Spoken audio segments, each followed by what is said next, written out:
What is up, everyone? What is up? Sorry, I had a little catch in my throat. What's up, everyone? Just a heads up, I did make some changes to the audio system. In terms of levels, nothing hardware configuration-wise has changed, so please let me know if there's any issues. Just trying to improve the compressor and everything there. So, what's everyone up to? It's been a little bit of a crazy day that we heard, before I was on stream, and I was just finishing up the work day. Apparently there was a shooting of Charlie Kirk. Get that out of the way. Even though I don't agree with the guy, I don't wish that upon anyone. It's very unfortunate when anyone has their life lost. As we teach in, my religion, every single life lost is an entire world lost. So, as much as we may disagree on many things, I don't think that any disagreement should ever come to a political thing.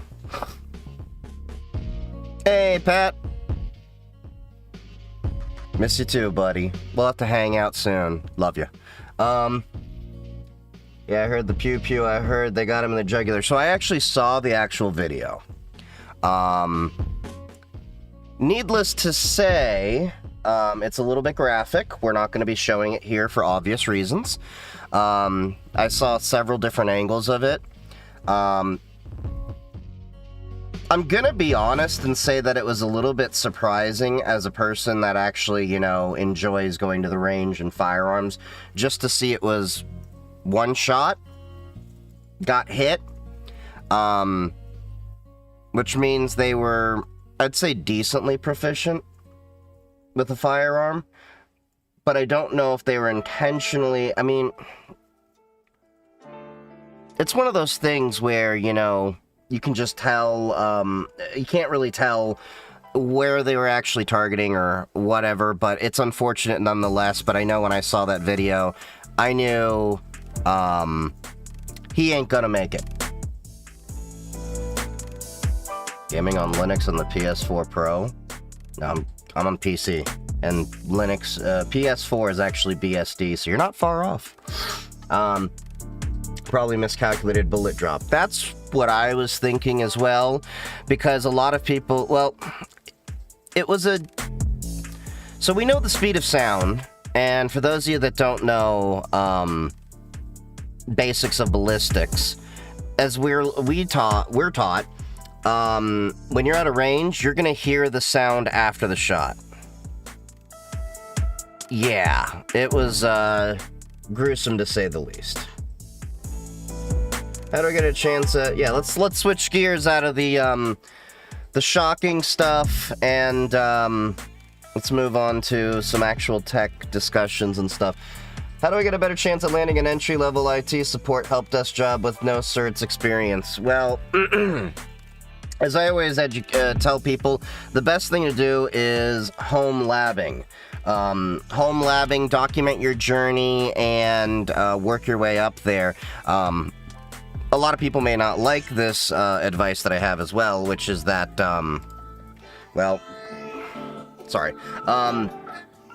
you can also start at the, I always recommend MSPs, but obviously when you're just starting out, you're not going to get the, yes, I'm going to watch the review of Vampire, but you're not going to want to, you're going to probably have to take a chance with, like, Staples Easy Tech, Best Buy, Geek Squad. Micro Center has IT stuff. They can usually give people a chance starting out if you at least have some ideas.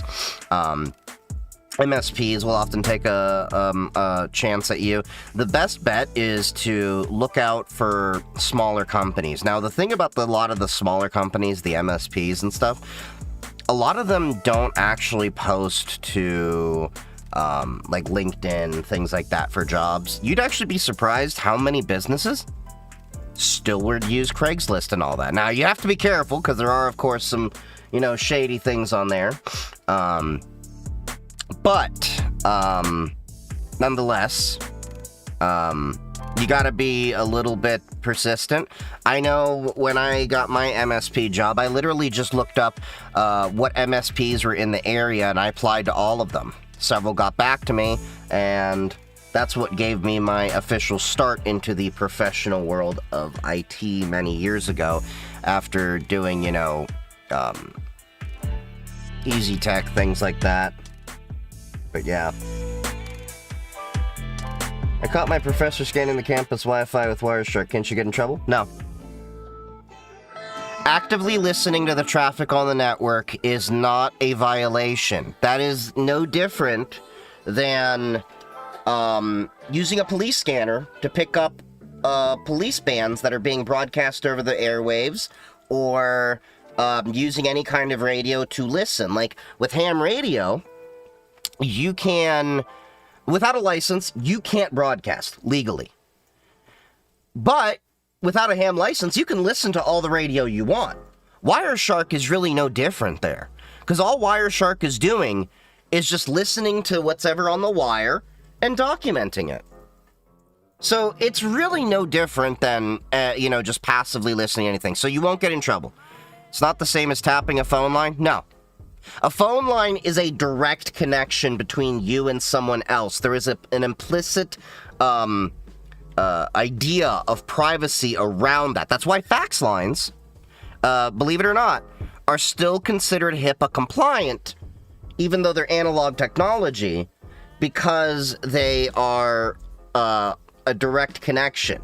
Now, are they secure? I wouldn't really argue that. But that is still how it works. With internet, though, you're all on the same pipe. So you're just, like, your computer is actively just getting blasted with the same information, more or less. And you can actually do Wireshark with, what was it that Kernel dump had? It's a Shark Tap. Shark Tap. Let me bring it up for you. I think it's a Shark Tap. Yeah, Shark Tap. So at DEF CON 31, we actually demoed this. I don't have one myself, but the idea is pretty simple. So a Shark Tap is literally a device here that allows a pass-through connection, and then someone can tap into the connection. All Wireshark is doing is the same thing. A Shark Tap just helps a little bit better for diagnostic purposes and anything like that. But no, it's not illegal to use Wireshark. You can drop your laptop in a internet cafe and use Wireshark, listen to everything out there. You can go to a public library, anything like that. But if you do see exposed things and then you start doing things with that, that's a different issue. But actively getting the information isn't illegal. Thoughts on Charlie? You already missed the beginning. I didn't agree with the guy, but I don't like the, I don't wish that upon anyone. My university actively encourage using Wireshark for various reasons. Well, yeah. I like universities that actually encourage people's curiosity and exploration with technology. So if I scan my neighbor's Wi-Fi with Wireshark, that's okay. Do you have permission to be on your neighbor's Wi-Fi? Totally different. There you go. There's your answer. The key there is if you are on a network that you are given permission. We do not mess with anybody's networks, devices, or such that we do not have the permission to do so. Actively listening through Wireshark isn't a violation. Listening on networks you don't have authorization to be on in any way, shape, or form is a violation. Should I call back, follow up to better chance of getting a job? Depends on how long it would be. If it's been a few days, you can then follow up. It's just like, after you start dating someone or you just got their phone number, that you don't want to seem too eager.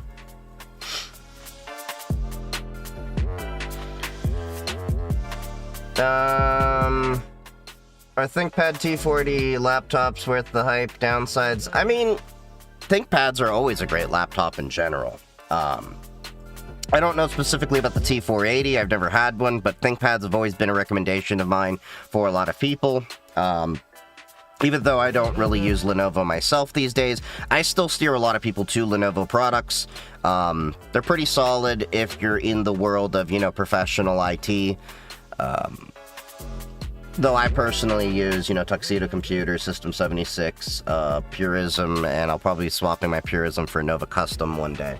But yeah, you should be fine with ThinkPad. They're pretty solid. Hey, appreciate the likes over in the TikTok then.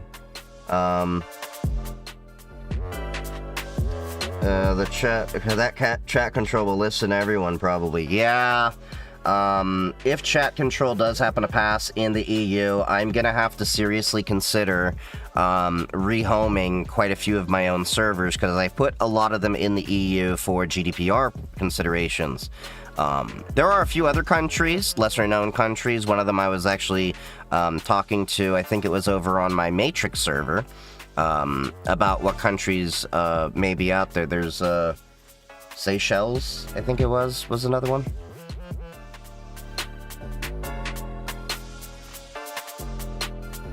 You seen the news? Yeah. I don't know why everyone's going in the chat thinking I'm a shut-in. I've seen the news. We've already talked about it. It is what it is. It's unfortunate. I don't know what else I can really add to that. I'm not, really a political commentator.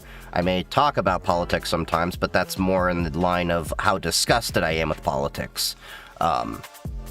And dunking on every which way side. I don't hold sacred cows. And Charlie Kirk is one person I definitely have had my disagreements with over the years, but I've never wished ill will upon him, and I definitely will send prayers out to his family. That's a very unfortunate thing to go through, even if I didn't care for the guy. He may have had some really disgusting takes on things, but no one deserves that. But you don't have to be on the network to scan the devices, right? You kind of have to in most cases. Thoughts on the Framework laptop? I haven't used Framework in years. Nothing against them. I have no real opinion of them because I haven't really played with them. I do want to try their RISC-V Framework laptop, but me personally, I've kind of gone into the vendors that are harder on Linux. What I mean by that is the ones that are really trying to actively develop for Linux, whereas I know Framework has no issues with using Linux. To my knowledge, they don't actually develop for Linux. I could be wrong. Y'all are able to correct me on that if I'm wrong. What is best for gaming on Linux? Would Bazai or another be good for it? Need a good distro. So I'm actually working on a video talking about gaming on Linux over on YouTube, and the thing I will always say is there is no best Linux when it comes to a lot of things. I mean, in cases I'll say, like, Parrot OS is better than Kali because it's actually designed to be run on a desktop and everything. But when we're talking about the average everyday Linux for what you're trying to do with, you need to get out of your mind the idea of what is best. Because the answer is what is best is whatever it works best for you. I like Pop OS. I think Pop OS is fantastic for my gaming needs and tinkering and all the work that I do and everything like that. Well, Dorito, that's exactly what I'm getting at. There's really no difference between most Linux distributions in terms of support for different things. They're all running a Linux kernel. They're all running like 99% of the same packages. The primary difference may be your desktop environment. A little bit of difference between maybe the structure of a few things. But they're all running the same drivers, the same Linux kernel, more or less, maybe a little configured differently, a different package manager, a different desktop environment. On the rare off chance, maybe you're using a init scripts instead of a system D, but there's really not much difference between it. And that's where I think people need to stop getting their panties in a bunch on what's the best. Just play with different ones, find which one, floats your boat. I like Pop OS. Some people like Bazite. Some people like NixOS. Some people like Fedora. Some people like, straight up Red Hat or whatever. There is no one best distribution. That's the power of Linux. You have choice. You have options. Embrace that choice and embrace that freedom and experiment with what you like best. That's all I'm going to say on it.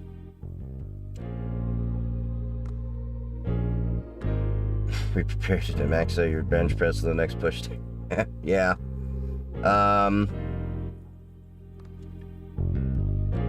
He was a butt. What was a butt? Oh. Assassination 200 yards away with single shot gunman got a 100% right wing up for martial law. I don't think that. Y'all need to stop taking the tinfoil hat off of your heads and just accept maybe bad things happen in this crazy world.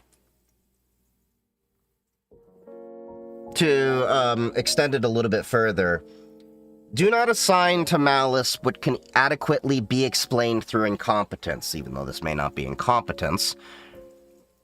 I really believe, and this has been true, the majority of bad things happen in the world don't happen intentionally because they are meant to be bad. A lot of bad things in the world happen because there's good intentions. This is not a good intention thing, to be straight. But y'all need to stop with the tinfoil hat idea of this is an op, this was, that, because then you're going to go down the erroneous thinking of Alex Jones, thinking, Sandy Hook was a, what was the word he used? But basically he said it didn't happen. He called them crisis actors and all that. That's no better than that. Let's accept that a bad situation happened. We don't know what happened. And just take it at that and move on. It's unfortunate, but there's nothing we can really do about it, except just move on with our lives.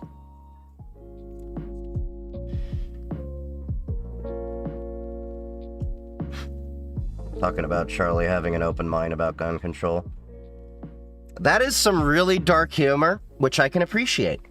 I will say it was interesting timing for anyone that's actually seen the video, which we're not going to show again for obvious reasons, what he was talking about when it happened. But anyway. Framework works if all the parts have Linux compatibility. Optimization is on the user, not the company. Right, and that's why I don't really use Framework myself. Again, no hate to the company. Let's try and steer it back to tech. Because I'm not a political channel. I mean, I may advocate for policy in terms of tech, cyber rights, and privacy and all that, but... And when I do speak on politics, it's usually, I'm disgusted with the whole system. Let's throw it out. But neither here nor there. But Framework, going back to that point, the reason why I personally don't use Framework is, like VTuber Nero said, they do not optimize for Linux. If your stuff happens to work on Linux, great. But then you have to do things to make it work or figure out all that. Whereas I like devices... Day zero, I know it's going to work just fine. I mean, even my desktops are cases of that. They work just fine. Laptops are where it can kind of get iffy with a lot of laptop hardware because there's so many different approaches people can take with, like, lid latches, just the screen locking mechanism, the touchpad drivers, the keyboard drivers, and things like that. There's a plethora of different things. That's why I personally go to System 76, Tuxedo Computers, Purism, Nova Custom, those vendors at the very least. Although I will say HP, Dell, and Lenovo have some specific laptops that can be shipped to you with Linux pre-installed that they do verify work with Linux. I will put that out there. Framework may do okay with it, but it's... Yeah, I know they're right to repair. I'm not hating on them at all. It's just my little thing. What's up, Hans? False flag. Thank you, Wandering. That's what the word I was talking about earlier. Or words. Knowing me, I'd put a bad input code and explode the damn thing. Bad things happen to bad people. Fair enough. Stop taking tinfoil off our heads, okay? Look, the only time tinfoil is appropriate to be put on your head is at DEF CON for the tinfoil hat making competition. That is a legitimate thing. If you do not know about that, look it up. In fact, let's look that up. DEF CON tinfoil hat contest. Okay, so here we go. Tinfoil in this economy. This is a video, I guess, from last year. Turn off the background. Aloha, welcome to Tinfoil Hat, folks. We literally hand out a mile of tinfoil every year. 9 years ago, we decided on a bar napkin, we wanted a contest. It didn't matter your age, your skill level, or your physical ability. We made a contest on a napkin that everybody could join in. And here we are, technically year 7. Anybody can join, anybody can play, anybody can win. Everybody have fun, everybody can play a contest. It doesn't matter, come to DEF CON and have a good time. Aloha, welcome. So, what style of hat? It's any style.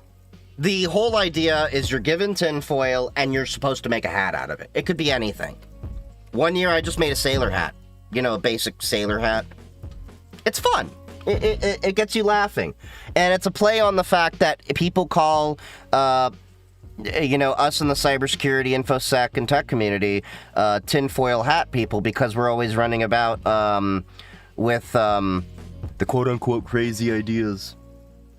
So, well, it's aluminum foil, but it's just in common vernacular. Is the OSCP a good certificate to go for, and how does it compare to other certs? I'm saying this as someone that wants to go for the OSCP myself. If you're not in the field yet, and you're just thinking you're going to jump straight into offensive security, don't go for that one first. Here's the reality. If cybersecurity is already a tough field to break into, red teaming is the even tougher part of cybersecurity to break into without any experience. So I would say it's not a bad cert to go for, but I would start elsewhere.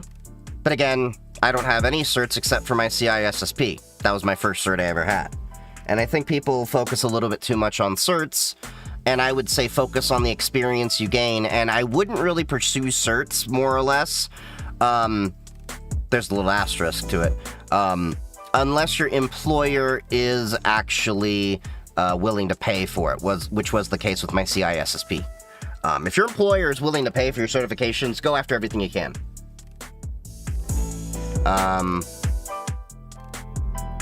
What does the shirt say?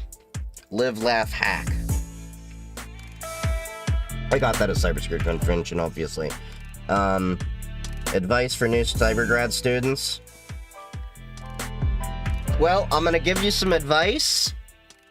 Many of you may not like this advice, but I'm gonna tell you this from a professional. Don't think you're gonna go immediately into a cybersecurity position just because you graduated cybersecurity. Unless you've already done the due diligence to actually do your internships and work in cybersecurity positions while you were in school, employers are going to want to expect 1 to 3 years of experience in the field of tech before many will consider hiring you.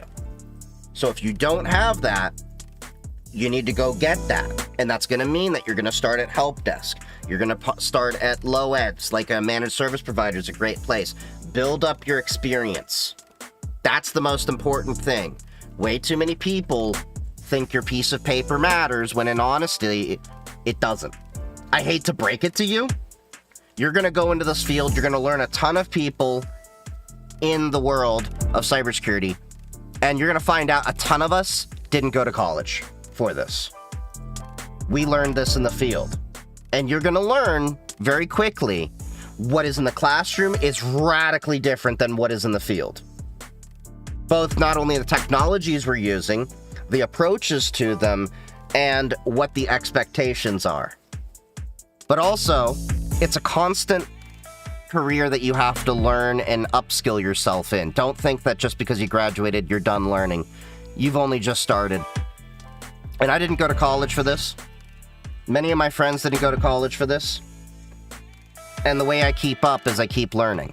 Because the field changes every day. And on top of that, you also must be willing to unlearn what you have learned while you're learning, because concepts will change all the time. So that would be my advice. But, yeah. Also, having spicy brain with divergent thinking helps quite a bit. I don't really know anyone in the cybersecurity field and in the wider range, most of the tech field, that isn't neurodivergent in some way, shape, or form. That's just been my experience. And most of those that say they aren't, I've looked at them and I've been like, you are, you just don't realize it. You know, birds of a feather. Look, if I have gaydar, I have ADHD-dar. I'm just saying. Look, my bi-ass can spot a gay person, okay? And it's pretty accurate, unless I'm getting interference from my gay weather balloon.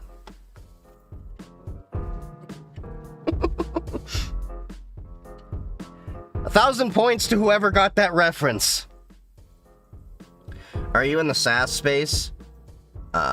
Software as a service? I mean, if you're working in tech and cybersecurity, you're probably using SaaS products of some sort, at some shape or level.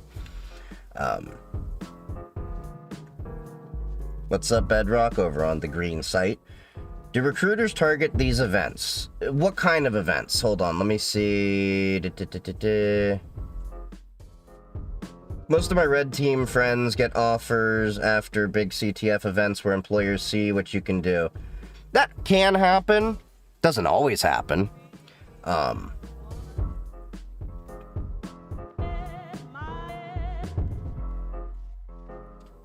Yeah, okay. I'm just reading through the chat. Personally, starting with Mint, do you recommend I dual boot or do you recommend I fully switch to Mint? I would actually say it's a better approach to completely switch and immerse yourself in it. That's my 2 cents, because here's the thing. I've seen many times where Windows, it's changed a lot, by the way. Like, when I was using Windows 7, I'd say dual boot, no problem. But there are a lot of times, I had it happen to me, where I was dual booting, and I actually didn't boot into my Windows for like a year. I was updating my BIOS, went to the bathroom, you know, sent some faxes in there, if you catch my drift, and came back. The computer had booted into Windows. It was on long enough, Windows updates had actually run on it for a year long. It updated the boot manager inside of it, wiped my Linux boot sector, and I spent like several hours trying to recover, and eventually I was just like, I'm spending way too much time, pulled my files from a backup, grabbed my live CD, grabbed the rest of the files that didn't make it to the backup that day, and then reinstalled Linux. And I nuked Windows, and I've never had it on my machine since. And it's one of those things where you're actually going to think, after a while of using Linux, everyone's like, oh, I'm going to dual boot.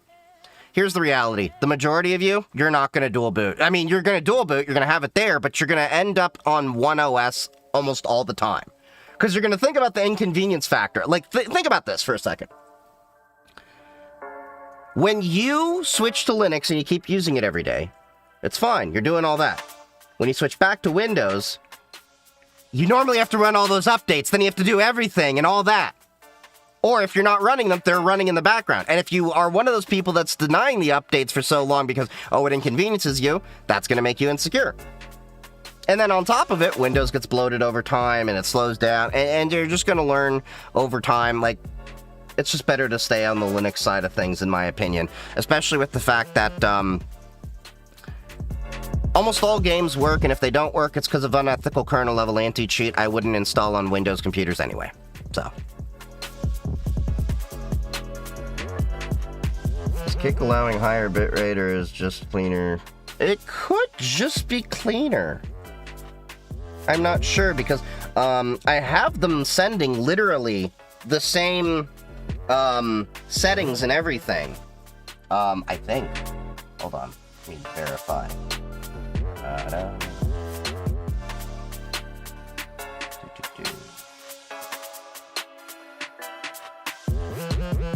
Actually, technically, I'm sending it to the green site at a lower profile. Huh. Interesting. Prism with the tism. What job title would I gain from managing computers for a business using Active Directory? You'd probably be a system administrator, maybe identity access management, depending on what you're doing with it. Yeah, I can tell someone has ADHD the minute I meet them. Oh, absolutely.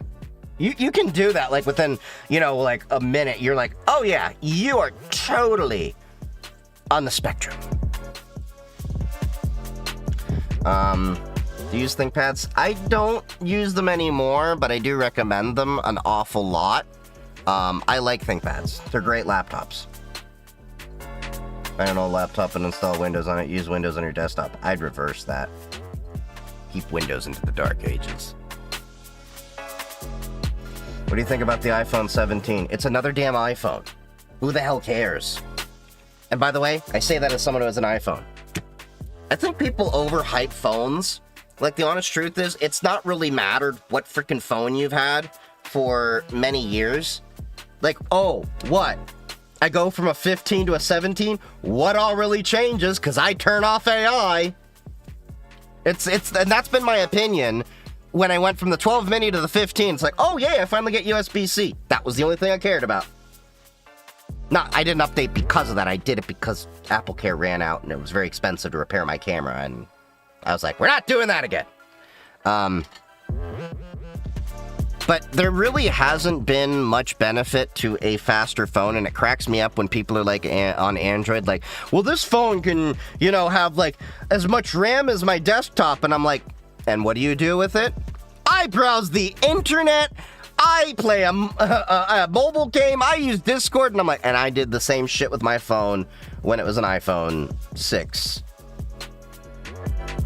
Like, what's gonna change? Between my Samsung S23 and my iPhone, the Samsung's got a better camera. My Pixel I like because I have Graphene OS on it. It's still a Pixel 7a.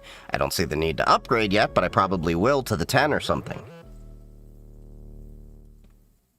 iPhone isn't revolutionary, just marketing and slight, if any upgrades. It was revolutionary when it came out. I know that as the first iPhone holder. But, yeah, I really think people need to stop hyping up phones. They're just computers that make calls. That's all they are.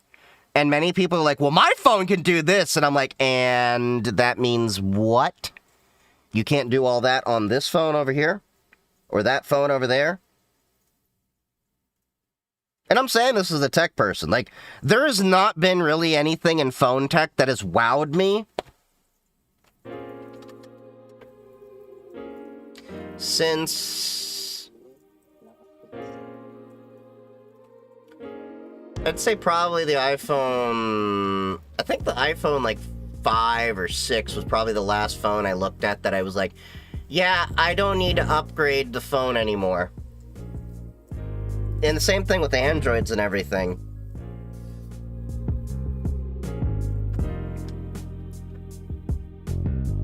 Most of it's just marketing. And Apple's not the only one guilty of it. Samsung is, even Google with the Pixel is, HTC is with it. Nobody cares about AI. AI is just a gimmick. It's a buzzword.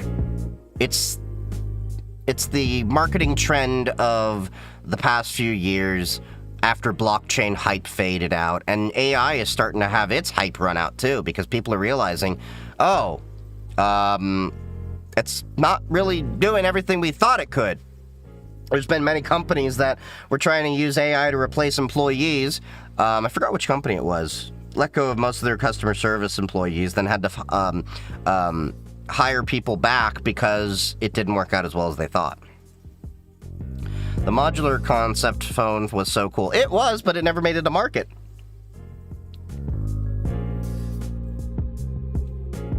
I might switch to Graphene OS because of Android APK lockdown. Do it. Do it. Do it. Not gonna lie, I'm using a 9-year-old iPad purely as an e-reader. That's kind of my point. You can still do a lot of the same things you'd be doing with your normal device, with your older devices. I think I'm gonna save all of my important files on a USB stick and just switch full to Mint. Yeah, do that. But don't keep them permanently on a USB stick. Make sure to back up your stuff elsewhere. Remember the 3-2-1 rule. 3 different backups, 2 different mediums, and 1 of them off-site. Always consider what is your most important data, and think about situations like, God forbid this ever happens, your house catches on fire. You can't save your computers. Your dogs and cats are, of course, priority. How do you stay current with your CISSP CEUs? See, I have an advantage as a content creator.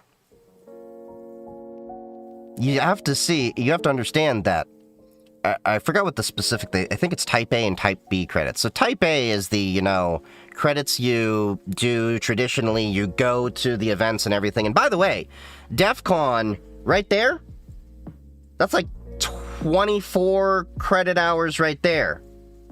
You go to your local events, things like that, OWASPs, things like that, that gives you a few hours. But for me, I'm way beyond my credit hours because Type A credits are basically the traditional things. You're going to there, you're listening to talks, you're furthering your education, you're doing trainings at work for different technologies, you're even giving presentations at work. Type B, however, is you're furthering the education. It doesn't always have to fit in those things. So, that all that content you watch? Those count as credit hours for me. I get to count all the time that I use to prepare it. Will AI ever fully replace us? Not for the near future. I think reality is going to set in with a lot of the hardware, because the reality is, I think for it to fully replace, you would have to have things running locally, but there's a lot of things where a machine can't logically do, and people need to move. Let's remove the buzzword of AI. It's not artificial intelligence in the terms of general AI. AI is what we merely just applied to what we knew for years as machine learning. Machine learning has been around for years. They just decided to call it AI because, ooh, it sounds cool, and you can market this. That's all they cared about. It's just machine learning and large language models. Those won't replace us. Now, if we get to general AI, and it actually becomes portable enough in terms of you can move it between systems, maybe run it offline, things like that, maybe that'll change the argument. Maybe. So chat control, what now? I think they're not voting on that. I think last I checked until October 14th. I think Germany is what it actually hinges on, basically. If Germany votes no, it's dead. Again. Like with the new iPhones? No. The new iPhones are not running AI. They're running a large language model and doing machine learning. That's not AI. General AI is something that can pass the Turing test. Basically, it can logic like a human. Those were bad words, but... No, I don't have Apple Intelligence, and even if I did, I'd disable it. I don't want that crap. We gotta start carrying papers again. Wait, what?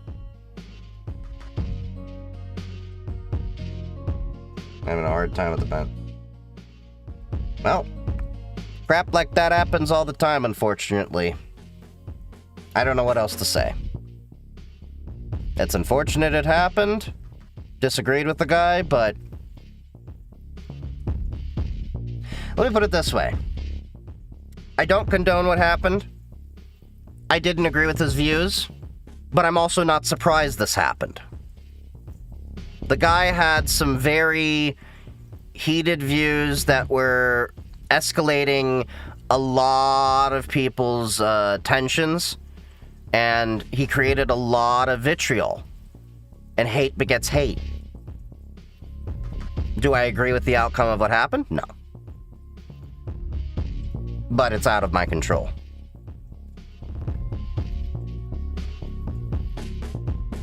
Is ChatGPT AI then? No. Let me simplify this for you. There is no such thing right now as true general AI. It's all a marketing buzzword. That's simple. That's as simple as it gets. AI as we know it is a marketing buzzword. It's machine learning and a large language model. It's basically, if you think about it, glorified predictive analysis. That's all it really is if you think about it. Fed on a lot of data. Dream jobs in here. Yeah, I saw there was a couple of drops for frames and stuff like that. It's still a lot less than my last ISP.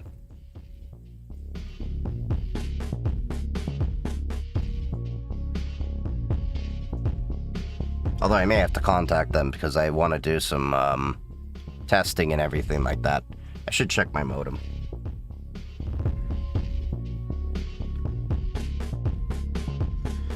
Pop OS desktop tour. I mean, there's not much you can really see from the TikTok side, but if you go to the blue site, the green site, or no, the green site, the purple site, or the red site, you actually get the full 16:9 image. Let me put it this way. You can only see this much. Hold on. Yep, like that. You can only see this. But really, I'm doing this. I can't even stretch my arm out. God damn it.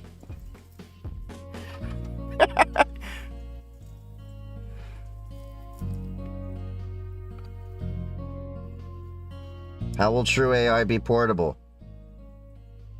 Well, the same way that every other technology becomes portable. You can literally take your data, move it over here, take the device with you. It's not that complicated of a concept to grasp. It just means it's portable. If it has to live in a data center and only can be in a data center, then it's never going to completely take over because there's so many different situations where a machine will have to be air-gapped or will have to run locally because of the faster process.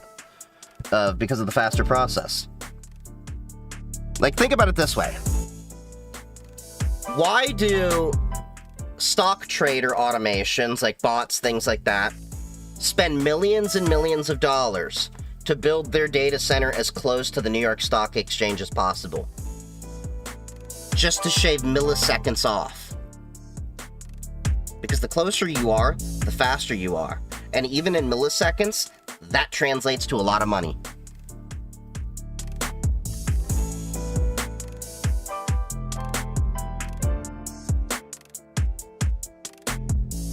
Oh, but no, it's machine learning with less accuracy than a well-made algorithm. Pretty much, and the problem with a lot of AI is, the honest truth about it is, it's garbage in, garbage out to a higher extent. The same old adage we had with computers. Garbage in, garbage out. If you train it on garbage data, you're going to get garbage results. You have to have very fine data and train it in very fine ways for even machine learning / LLM to be effective.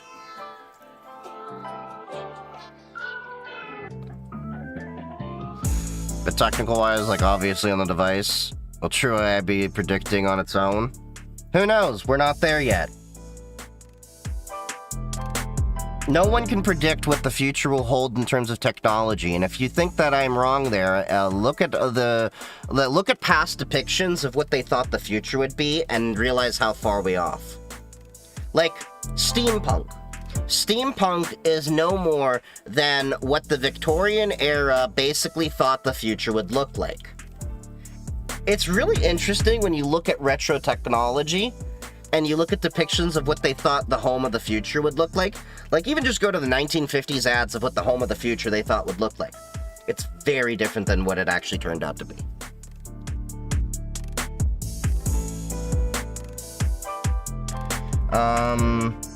was asking my provider if I buy a Ubiquity switch, will I be able to put the fiber optics in there? I said no. No, because you would need more than a switch. You would need crap, what is it? I forget what it's called. I don't think it's an MDF. I don't think it's an IDF. Crap. There is a way to do it. I was reading up on it. There's people that are actually making their own routers for it. But you're gonna need an SFP module on... It's not a router, but it is a router. Does that make sense? There's a bit more involved in it. May have to hit up my buddy Aaron. He might know. He runs an ISP. Opinion on Tails OS. I installed it once, but found it was easier to stay on Linux Windows. Well, Tails OS is not really meant for you to run as a daily operating system. Tails OS, you got to think about it, is an operating system that's made for you to have an oh shit situation where you are actually having to go from computer to computer. Think about the Edward Snowden situation. Edward Snowden, if I remember correctly, used Tails as he was traveling. But if you're in a situation where you actually need to consider using Tails, you have much bigger concerns to worry about. And I still, for the life of me, do not understand why people gravitate to Tails and Kali. Those are the two that do not make sense to me. That, like, people that are starting out in their Linux journey are like, I'm gonna do this, and then never read the manuals about how to actually use them, and then wonder why it doesn't work well for them. They are built for specific purposes. Like, God damn it, hold on, 1 second. I'm gonna restart the,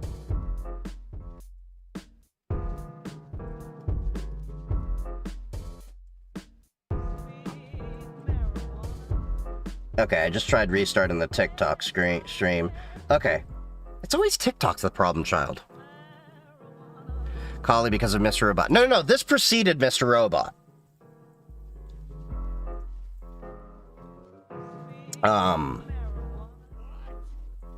But yeah, I've never understood why people use Kali or Tails OS as their first operating system, and even worse, why people install them without actually reading the manuals of what are the best use cases for them. Start with an actual proper operating system that's built for desktop use if you're trying to do that.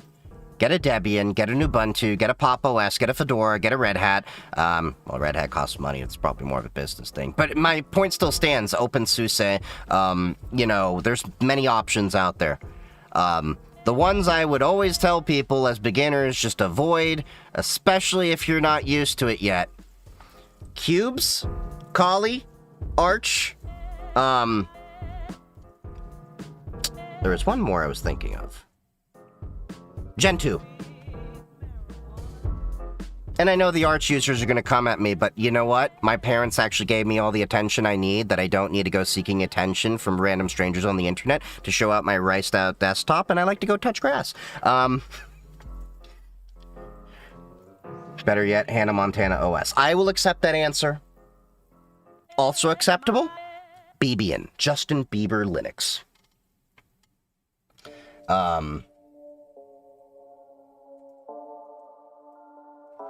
I love AI, but use it as a tool to help expedite what I want to do, but it can still call BS when it's wrong, but trying to pass its answer.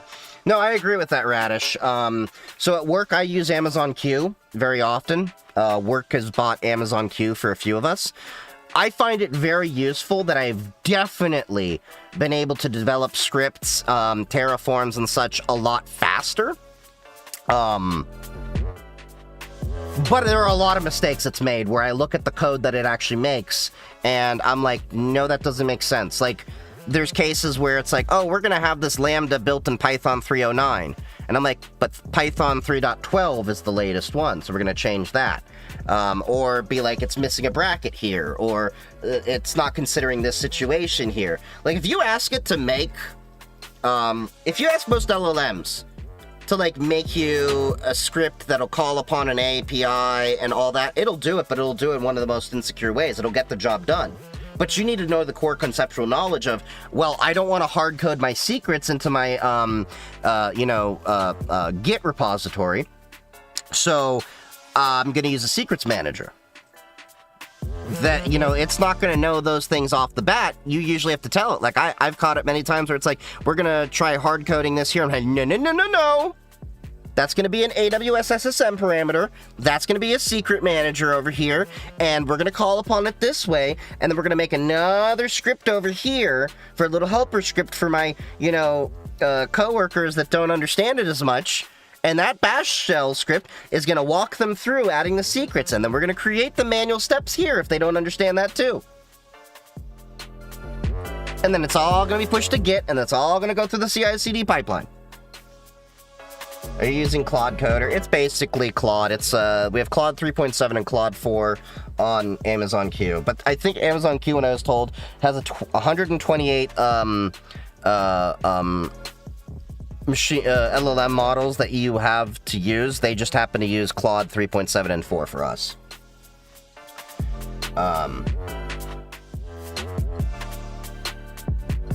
Probably why medical AI is actually decent at niche aspects. High-grade verified data, not WebMD. Absolutely. If you take proper data, medical data, of verified papers that have been peer-reviewed in the scientific community, or the medical community specifically, you will get high-quality data if you teach on that, provided, it's also taught. And there's ways to actually have AI challenge itself. I forgot what this model's called. I think it's adversarial, where you set up an LLM to make the thing, another LLM verifies the thing. You can have them basically attack each other and develop better attacks.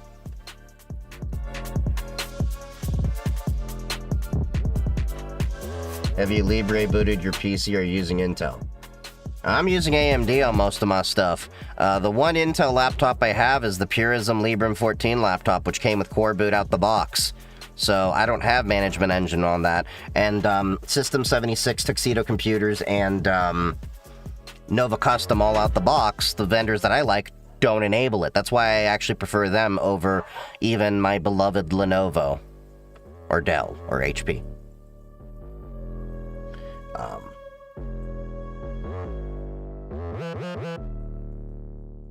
When my teacher said we wouldn't always have a calculator and she was wrong. Oh yeah. They thought we would have flying cars casually. Yep, Back to the Future. We all remember that.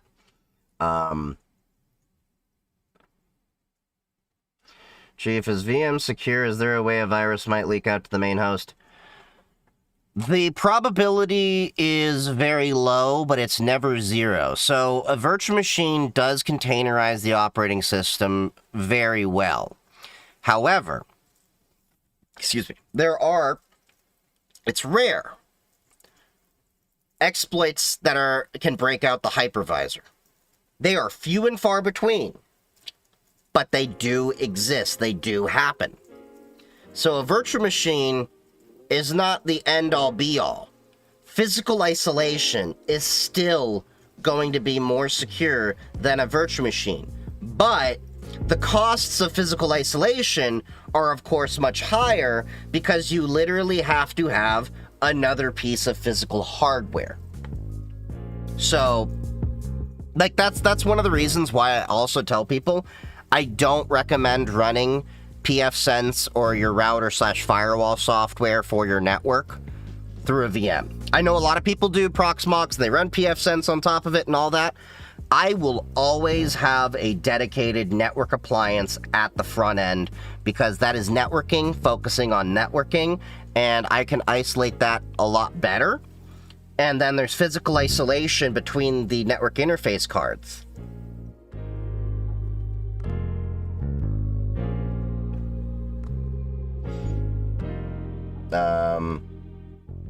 Is Windows 11 spyware? Does a bear shit in the woods? If a computer is let me put it this way. If it is spying on you, if it is collecting data on you for the purposes of marketing ads to you, it is spyware. What is the very first thing Well, not the very first thing. But when you install Windows, pay attention to what one of the options are. You know, when you get that screen that lets you flip the switches, do you want ads customized to you? Do you notice how the option isn't turn off ads completely? It's customize and tailor the ads to me, or disable that and then it's just generalized data going in. Advertising ID, exactly. Microsoft has been spyware for many years. I'd say Windows 7 was probably the last one that actually was decently respectable. Although XP was, in my opinion, much better. But, nonetheless, it is. And I want you to think about this further. Why does Microsoft not care anymore about users not activating their Windows? Why does Microsoft not pursue homeowners anymore about cracking their software? What, you think you're going to get one over on Microsoft because you downloaded a potentially piece of malware to crack your Windows license so you don't get the little watermark over there? Or they still have the watermark and you're like, I'm not going to pay Microsoft money? You're still paying them with your data and they're making money off of your ads.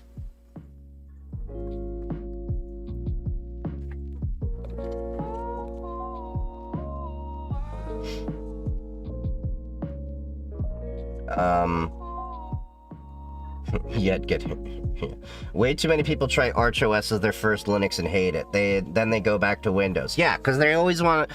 I find the people that jump straight to Arch and Kali as their first choices, and Tails too, are doing it because they want to be edgy in most cases. They want to be that guy, and they're like, I'm gonna be a hacksaw. You know, all that. It's like, buddy, we all started with Duplo blocks before we got the proper Legos, okay? Gotta start with, the little kiddie pool first. It's cool to say, look at these hacker tools, but I don't know how to use. Yeah, exactly. It's like, I have a distribution that hackers use. Cool. Can you show me anything? I don't know what any of these tools do. But this one's funny. It's called Burp Suite. It's got burp in the name. You know, like what I'm talking about? Pop was my first, but Parrot was my first long-term daily driver. Huge learning curve getting drivers working. Well, yeah, Parrot OS is a, Debian-based. It's not as polished out the box. It is more polished than a straight Debian distribution, but you definitely have some roughness around the edges that you have to smooth out. But it's still a lot better than Kali. I'll put it that way for ethical hacking distribution. What about Ubuntu? Weeaboo be gone. I'm kidding. I think that was one of the ones we played with, or like, what was it, Nyan Linux or whatever that was? There's so many different ones. You can have it that wrap it different ways. Hey, since last asking questions, I've tried a few different distros after setting up dual boot. Nice. We do have jetpacks, though. Sort of. Mint Fedora, and now daily driving Arch. Why does everyone just go to Arch? Look, as someone that used to use Arch, and then realized it's not worth my time to just customize stuff and then watch it break, because you have to be on it for all of your updates. Because if you let it go just long enough and then you do an update, oh, you're going to see a lot of crap break. If infected, force stop the VM and shred, not trash the files ASAP. Yep. I want to go back to the good old days of Windows 7. I was already using Linux by that point. Windows Vista is actually what turned me against Windows. Primarily because I don't think a lot of people maybe in this chat were old enough to remember. God, my allergies are bothering me. But Windows Vista broke a lot of hardware that Windows XP and 2000 users were using. And there was this whole push for like on monitors HDCP and this Windows Verified Driver program, and I was not willing, and neither was a lot of my family, to go out and buy a new printer and other things just to make Windows Vista work. That's kind of where I started really getting my toes in the water. I think that's around the time my dad actually switched to full Mac, and I also had a Mac too. I had Mac a couple of times. Back when Mac was actually good. You know, the PowerPC days? Those were great. I have an Xbox PC Game Pass subscription. They probably won't work on Pop OS. Probably not. And here's another thing I will tell you. This is my personal opinion, but I want you to listen to this. Microsoft's MO, and this isn't me making it up, you can look this up, this was in their antitrust lawsuit from the Department of Justice back in the early 2000s, part of the antitrust lawsuit that forced Bill Gates out. They have the 3 E's: embrace, extend, extinguish. They will embrace the technology, they will extend its capabilities, and then they will extinguish the competition. What has Microsoft been doing for the past few years? Getting heavily into gaming. How have they been doing this? They've been embracing a lot of new companies out there. They bought a lot of gaming studios that are directly under Microsoft. Then they've been shuttering a lot of their doors. And now they're extending the capabilities with Microsoft Game Pass. And I know a lot of people are like, well, it saves me money on games, but what are you really giving up besides a few bucks? That's just my opinion on it. Think about that long term. Bill Gates might be gone, but that MO still stands. And Google's no better at that. Let's make that clear. Google's doing it right now with Android.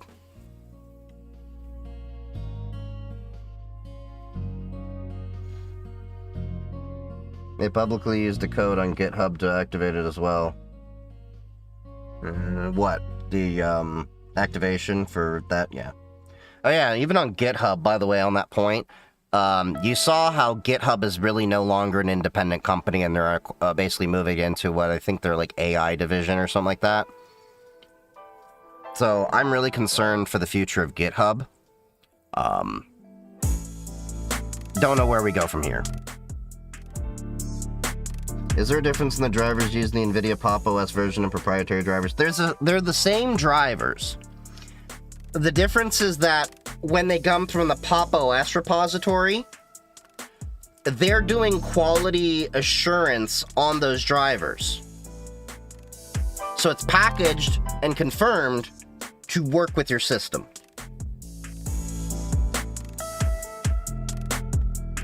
Because I've never had an issue updating my NVIDIA drivers on my system. I'm just a one apt update and upgrade away from new drivers. You're right, I switched to Fedora. Nice. I'm not a hat person, really, but I'm glad that it worked for you. The only thing I really don't like Fedora for is they don't have an LTS, a long-term support. And that is a big thing for me personally, because I need stability to know that my workloads are going to work, and I don't want to re-engineer them like every few months. That being said, I do use some Fedora templates in my Cubes OS laptop.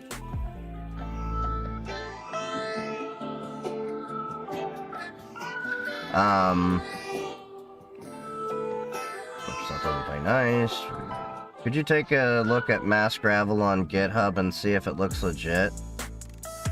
I mean, not sure what that is. Depending on the project and how big it is, depends.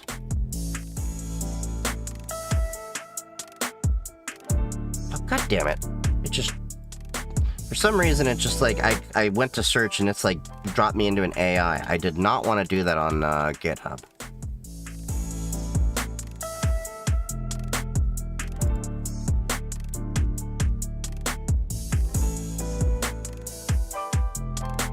What, get activated dot went? Yeah, quit trying to do all the Microsoft activation workarounds. My advice is gonna always tell you, pay for the license, stick with the watermark, or install Linux.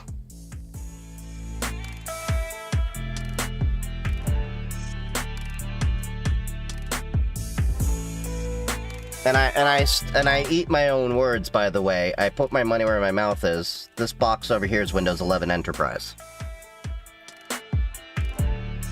The reason I haven't installed Pop! OS yet. I unironically used Ubuntu at my job when there was a network problem and with HTTPS flags not actually connecting. I thought true hackers are those with advanced skills who create their own tools and exploits. Hacking has been a term that's been around longer than the internet's existed.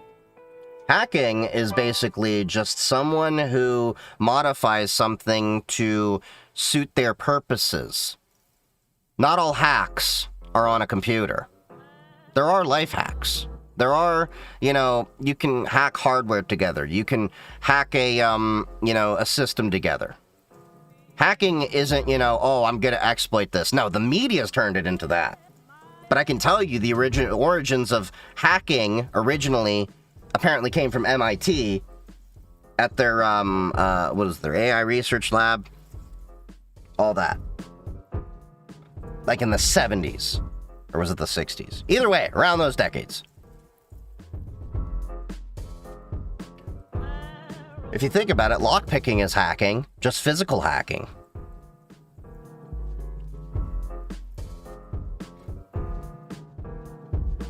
That's the only, okay, the main reason I'm using Arch right now is because I like the .file config system. I mean, I just use whatever. I configure a lot of my own stuff too, but nowadays I'm dealing with terraforms and stuff like that. When you actually do a lot of different workflows, workloads and stuff like that, stability is your friend, because I need to know that from day to day, when I hop on my computer, I know my system's going to work.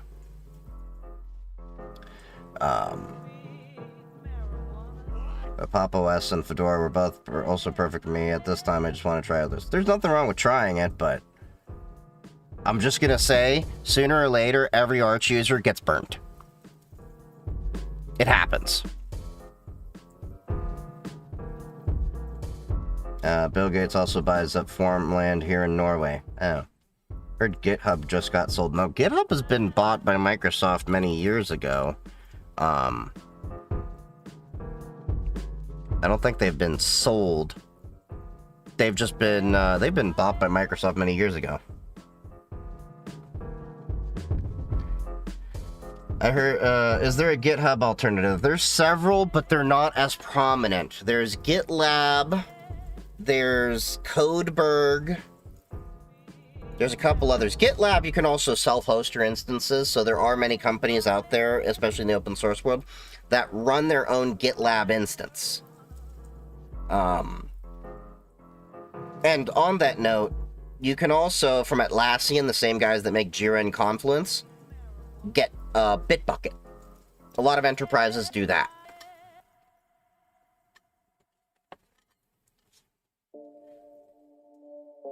Is Bitwarden secure using master password YubiKey for 2FA? Yeah, it's alright and secure in that way. I actually have one of my password sets in Bitwarden doing the same thing with a YubiKey.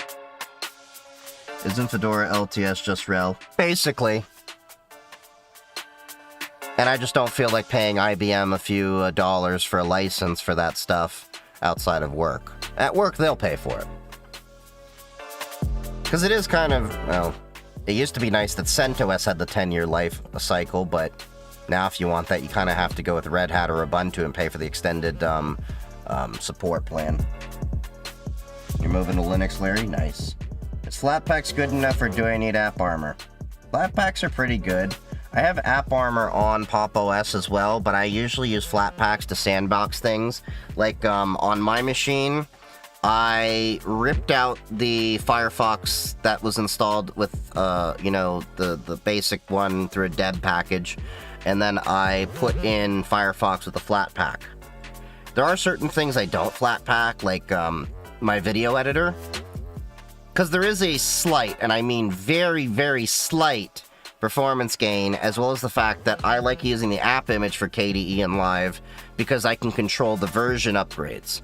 So I, you know, don't update it and then happen to get a version that might not be compatible with something, or it might have a bug or something, and I can just know that this version is going to work to do this workload day after day. And then I'll upgrade it every few months, manually. Freaking for the phone pre-internet. Yeah. People mainly mean cracking when they say hacking. Yeah. That's pretty simple to crack. All you gotta do is get a bunch of rainbow tables and hashes and then just throw it at John the Ripper or something like that. OC Hashcat. That's another tool. Couldn't remember what it was called a second ago. Microsoft is part of the reason I avoid VS Code as much as I can and use NeoVim. The only way is that, only thing is that while I was at college, most people used it, so I had to use it. I use VS Code personally. It's fine for that. I think VS Code is actually open source. There is another, I think it's just Visual Studio is paid for, but Visual Studio Code is open source. I could be wrong on that. Gitty. Okay. Have you tried DaVinci Resolve? I have DaVinci Resolve installed on my machine, but I would have to pay for the full DaVinci Resolve license to do the transcoding that KDE and Live does out the box.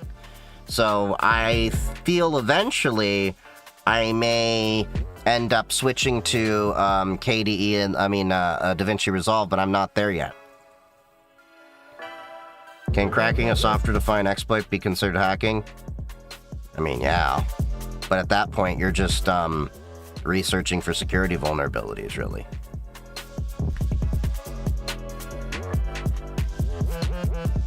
I wish OSU would host an official package on Flatpak instead of just community versions. OSU? Oh, okay. Thought that was OSU, but it's just an... Oh, okay. VS equals full IDE paid, code is free, and Codium is FOSS. Yep. For high school student, what route should I go to get a good job in cybersecurity? Well, you're just in high school, so you're going to start out at the bottom rungs of IT, help desk, managed service provider, but you're probably not going to go that way until after you're in out of high school. You start at the basics of IT, and then you work your way up. Gain those skills, gain those knowledge, ask a bunch of questions, tinker, home lab, build yourself up, and then do some job hopping, and eventually you'll get there. I did it. I didn't go to college for this.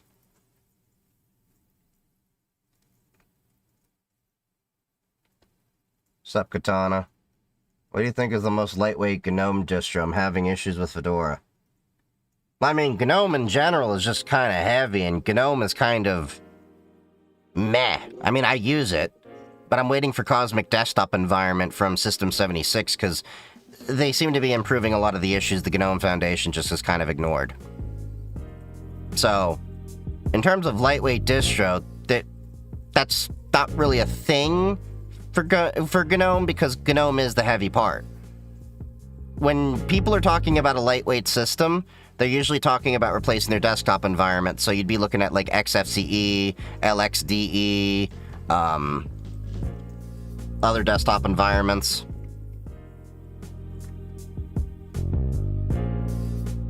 But yeah. I hate GNOME needs extension to customize. Always takes forever for people to update them. Yeah, that's why I only use one extension. My clipboard thing. Alright,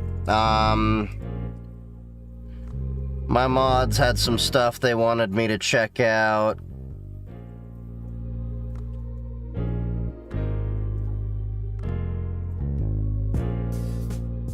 Hold on. Did we review that? Yeah, we did that. Okay. Let's see. Okay, what did you send me, Vampire?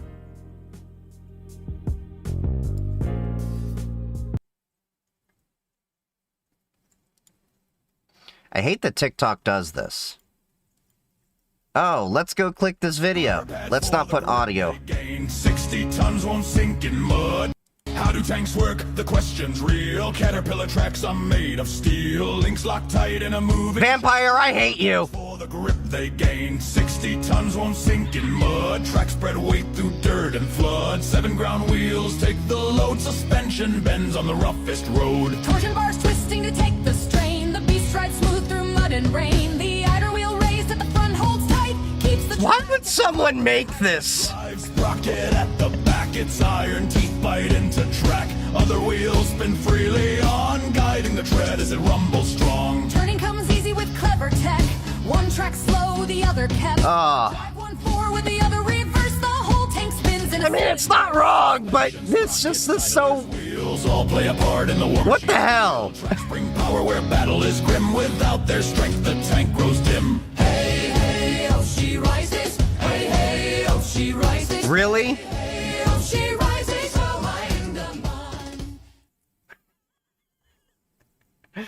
Oh. Really?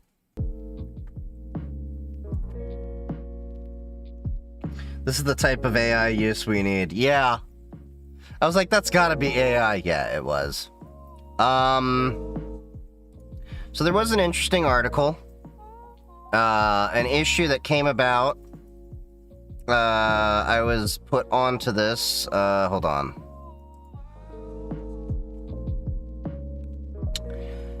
So I will say, let me preface this story with, we don't know all the facts of what's going on. Good God, I'm reading through this.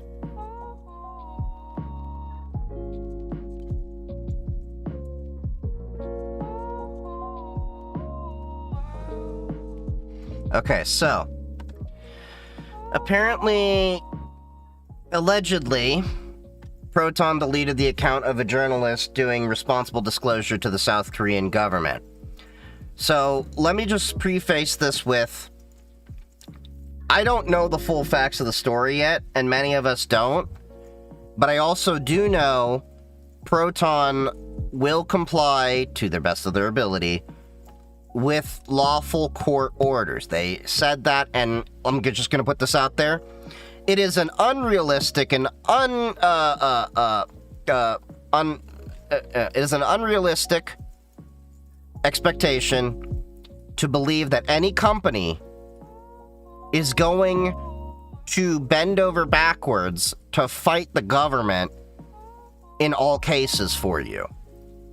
The best Proton can do is say, we can anonymize stuff and you can't have access to it. Like the people that are like, well, you know, Proton gave my information and got this activist arrested. Well, they only gave the information that they could have had access to, like IP addresses and your recovery email address. They have a Tor relay that could have hid you. They have a you don't have to put the recovery email in. So basically, this was around the Defense Counterintelligence Command. So a responsible disclosure was attempted with South Korea. The full article dump and release scheduled was shared with them before publishing. Yeah, who is this? Informed KISA, informed Ministry of Unification, informed LGU Plus Corp, informed KR CERT, and then on the 15th of August, a whole month after the reasonable disclosures, Proton disabled whistleblower's email account, and then Proton disables the author's email account. So Proton ignored any further requests for clarification. Proton was used only for email and to communicate with South Korea. Appeal was filed with Proton. I don't know if they've had any official response on this situation. But all I'm going to say, and I know some people are going to say, well, you're affiliated with Proton. Of course, you're just going to say this and side with them. No, I'm waiting for them to have their day to say what happened, because there's been a lot of situations, like I've looked in before, where it's like, Proton, did this, and it's like, well, Proton gave over the information that they only had, which was limited, and you didn't do the OPSEC and stuff on your end of things. And the unfortunate reality, I do have to say this, is that while we understand what ethical disclosure is in the cybersecurity community, there are still many in various governments that look at us as if we are doing something malicious when we're doing something good. That has been an attitude that has been taking decades to dispel. Like, what's his face? Dark Tangent. I think his real name is Jeff Moss, the guy behind DEF CON. He has spent many years lobbying and working with the U.S. government to get them to finally accept we're not trying to break things to be dicks. We're finding problems so that we can fix them. The problem is there are many people, even in the United States, that still don't understand that. Go around and, talk to your average everyday person, and they'll think that, you bring up a terminal and you just connect to a shell session on a remote server, that you're hacking and you're doing something illegal. The amount of times I've had to deal with security at an airport while I'm minding my damn business, having a coffee, and literally doing my damn job of logging into a server and updating it or doing some work, I wish I could, say was like a few amount of times, but it's probably happened about a dozen times in my career. Where literally it's like, oh, what are you doing? I'm doing this. I'm a cybersecurity professional. I do this. Well, and then like there's a couple times they literally had to run my back. Like this was many years ago. Now it's like a little bit easier, but yeah. But there's even like state governments. I want to say it was Idaho, maybe Iowa, or another state, where the electoral system for voter registration had a flaw in it. You could dox anyone who was a registered voter, get their full information, because the site floated the full information from the database, but then cut off that on the GUI. But if you opened up the developer tools and did some analysis, you could see the entire full entry. And when that was disclosed, that governor even tried to arrest the journalist disclosing that. Even though they were just trying to say the issue. It's just like, look, this is an issue. Please fix this. We found this problem. So that's why I'm taking the cautious approach of maybe Proton has their hands tied. And they had to comply with the lawful order that was probably handed over by the South Korean government to the Swiss courts. And it could be a case of there's a judge that was in the Swiss courts that just doesn't know about technology and stuff like that. Unfortunately, as much as we hope for a democratic system to have as many checks and balances as possible, it can and will fail at times. That's just where I'm taking that approach with it.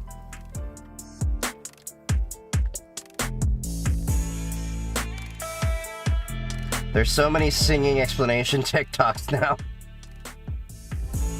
Isn't the Cosmic Release beta coming out at the end of the month? Yeah, it's coming out at the end of the month, but I'm not going to touch it until it's stable. I'm hoping that Pop! OS will be having a stable version of Cosmic Desktop Environment in time to coincide with Ubuntu 2604, the next LTS to be released, because they pretty much already skipped 2404 and they've just been patching 2204 and backporting changes. But that can only go on for so long. So I'm really hoping that I can make the jump to 2604 with Pop! OS and enjoy Cosmic Desktop Environment. To that point, on backporting changes, I did an update right before I actually went on stream here, and I noticed a nice little thing. I did all my system updates. I went from the 6.12 kernel to the 6.16 kernel.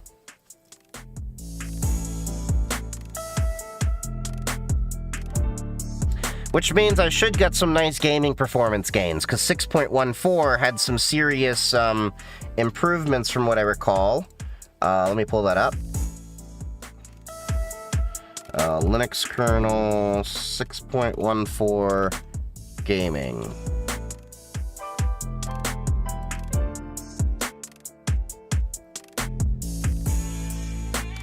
You're not getting a personalized search. Well, that's kind of the point.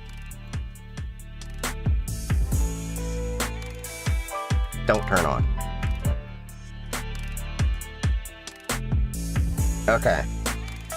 Linux kernel 6.14 delivers big boost to Linux gaming and more. This is an older article from March, so not that old.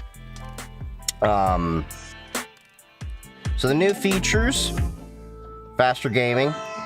For many, the most impactful feature of Linux kernel 6.14 is the addition of the new NT synchronization primitive driver aimed at improving the performance of Windows games on Linux running through Wine and related tech stacks. It provides Windows NT style locking primitives in a new kernel interface, supplanting Wine's built-in inter-process communication approach, which can, for many games on certain hardware, be slower and thus impact gaming performance. What is most impressive about this driver is the performance boost it reportedly delivers. Many games saw improved frame rates of 50 to 100%, 150% per the driver patch's author. And it's not just Linux gamers. There's a new FS Notify event that allows the kernel to notify user space before file contents are accessed, then wait for a reply before proceeding, enabling on-demand file content loading from storage, GPU workload protection, uncached buffered I/O is another key. There's quite a few upgrades that it had. Plus, of course, if you use an Intel GPU, there's some boost there. And a few other things. The AMD power savings will be really nice with my 5950X. Oh, wait. Oh, yeah, there we go. Ryzen. Ensures the same security check. Okay, so there's some more security there, better support for ARM and RISC-V, not that it matters on this machine. So there's quite a few, improvements there, as well as more controller support and stuff like that. But yeah, I'm on 6.16, that is even more.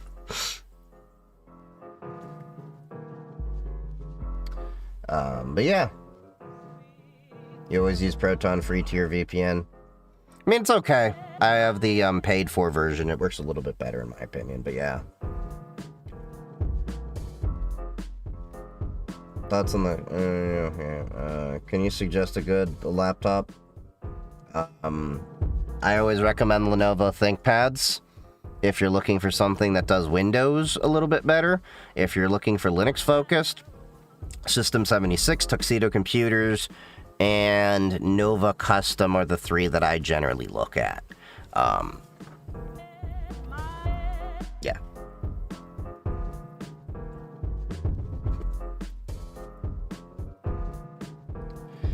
I'm telling the NSA you are downloading Linux. According to the UAP, hearing aliens that live in our oceans use Linux. What the hell? Put the bong down, man! Okay. There was another article that I actually read today, which was kind of interesting. Found this on Blue Sky today, from The Record. Apparently, Brazil's lesbian dating app shuts down after security flaw exposes sensitive user data.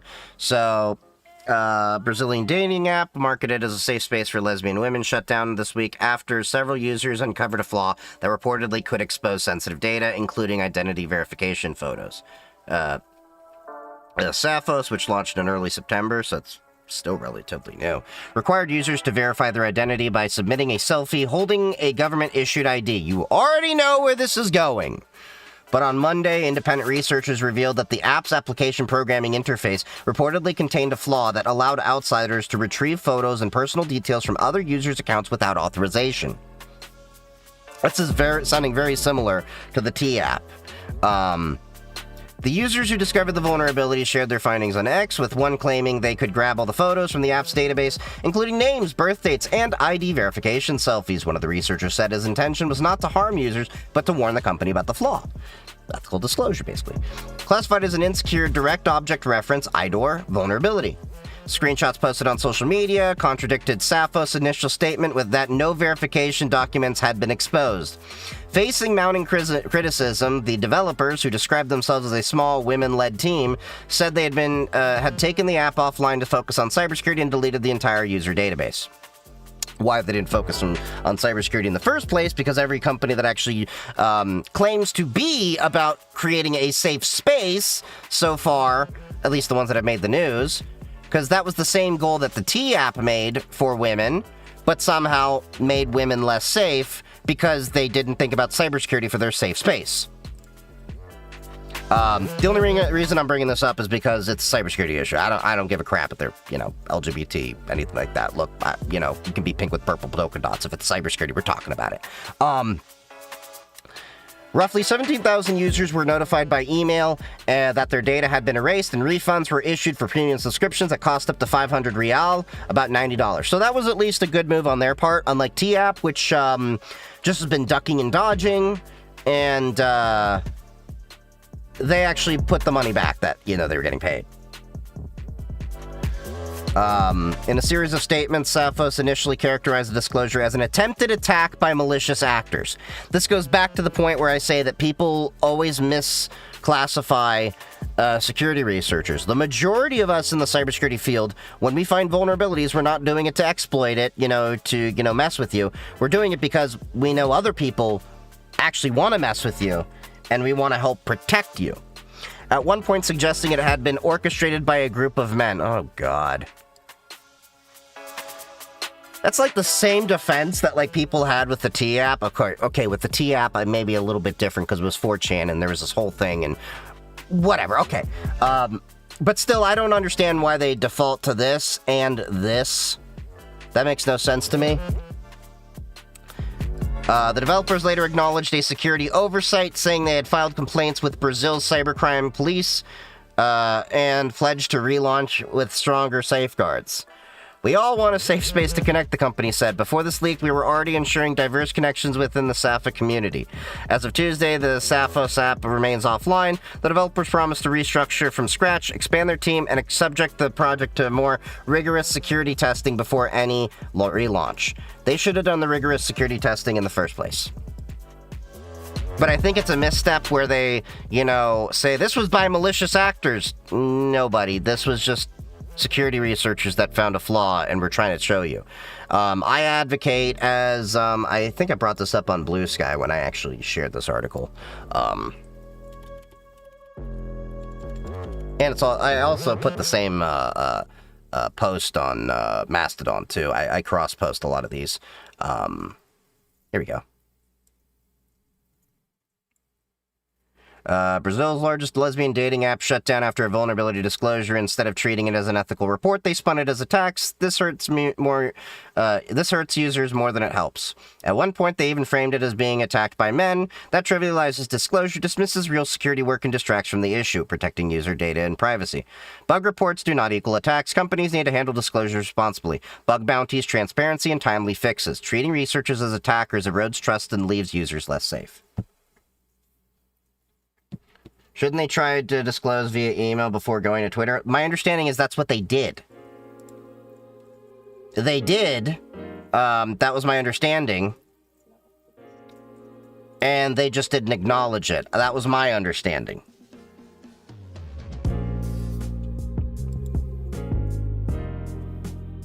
But then the issue was that the Sappho's originally said that no verification documents had been exposed, and that's when they started going from there. It's the same issue as the T-App. The T-App was saying, well, nothing really critical was, taken. On the contrary.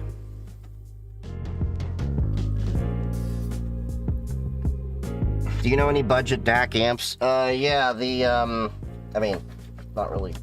Depending on your budget, this is the one I use. The Objective 2 headphone amplifier. This one was made by Mayflower Electronics. I think they still make them. This is an open source ODAC and amp. It's a nice one. I used it for years. I still use it once in a while.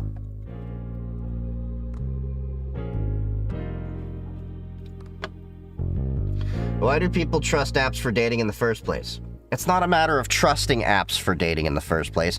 It's that there is really very few ways that people organically meet each other to date. Especially in a world right now where we are respecting each other's privacy and not harassing people in public. I want you to think about this for a second. You're grocery shopping. People would tell me, like, years ago, people would, bug them for, like, asking someone out on a date on the grocery store. You see the trope in, like, old movies and stuff like that. But now we're respecting each other's privacy and space, that there's really not many other places that we can organically meet unless you go to events that happen to be catering to singles. And very few people even go to those. And there's also been a lot of situations where I may be in one city, you may be in another. The majority of my relationships, as of the past few years, actually started as long distance or through an app or, some kind of online forum discussion, whatever. Met my wife on a dating app, 10 years together. Yeah. It's not a matter of trusting, it's the fact that we have to use.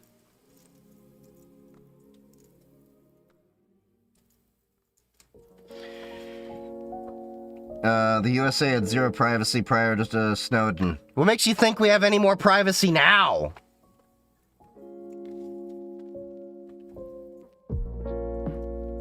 But yeah. Okay, so he had that. And then let's go. I think I had a couple of videos for the playlist. Oh, by the way, there's probably going to be a stream on Friday. I am working on getting my antennas installed in my house, and I'm taking the day off to do that. And then Borderlands 4 should be out the day before, so I was probably going to be on maybe early in the afternoon once my ham radio is all set up and I can at least confirm that, to play Borderlands most of the day. We have less privacy, yeah. Oh, you're back, Vampire. Yeah, what the hell was that tank video you sent me?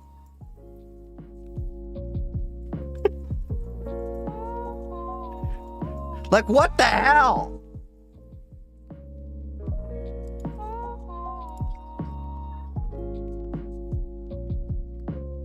You're playing Lies of what?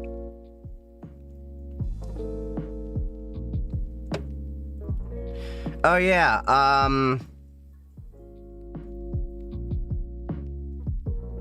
there were a couple of videos that I wanted to at least go through before we, get on to, Hollow Knight. Alright, so, did you all hear that apparently... So remember I was talking about Senate Bill 20 in one of my recent YouTube videos? If you didn't, that means you're probably not subscribed to my YouTube, and you should probably go ahead and do that, because that's where I'm focusing on long-form content, and a lot of my TikTok content lately is just clips from my long-form content. But yeah, so I had talked about Senate Bill 20 may have a lot of anime banned in Texas, because the bill is specifically a Texas state, as a side effect, because it's targeting even animated children. What was Dragon Ball? I want you to think about that. That is when Goku was a little kid, and there are many scenes where Goku was running around buck naked. I'm just being honest with you. So, apparently, Dragon Ball, along with the other things, were pulled from shelves amid the Texas censorship bill. Oh yeah, that's right, he did touch Bulma there. I forgot about that. I should rewatch the show. It's been a while since I've seen that. But anyway, let's listen to what Chibi's got. Dragon Ball and more pulled from shelves amid Texas censorship bill. Posted on September 9th, 2025, only a few hours ago.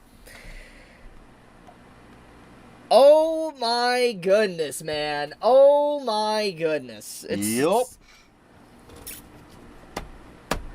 We're actually at this point. We're at this point. Now, there's a lot of context that I need to give to this story. First off, before I go any further, let's read this article, and then I'm going to read another article that this, article is pulling its source from.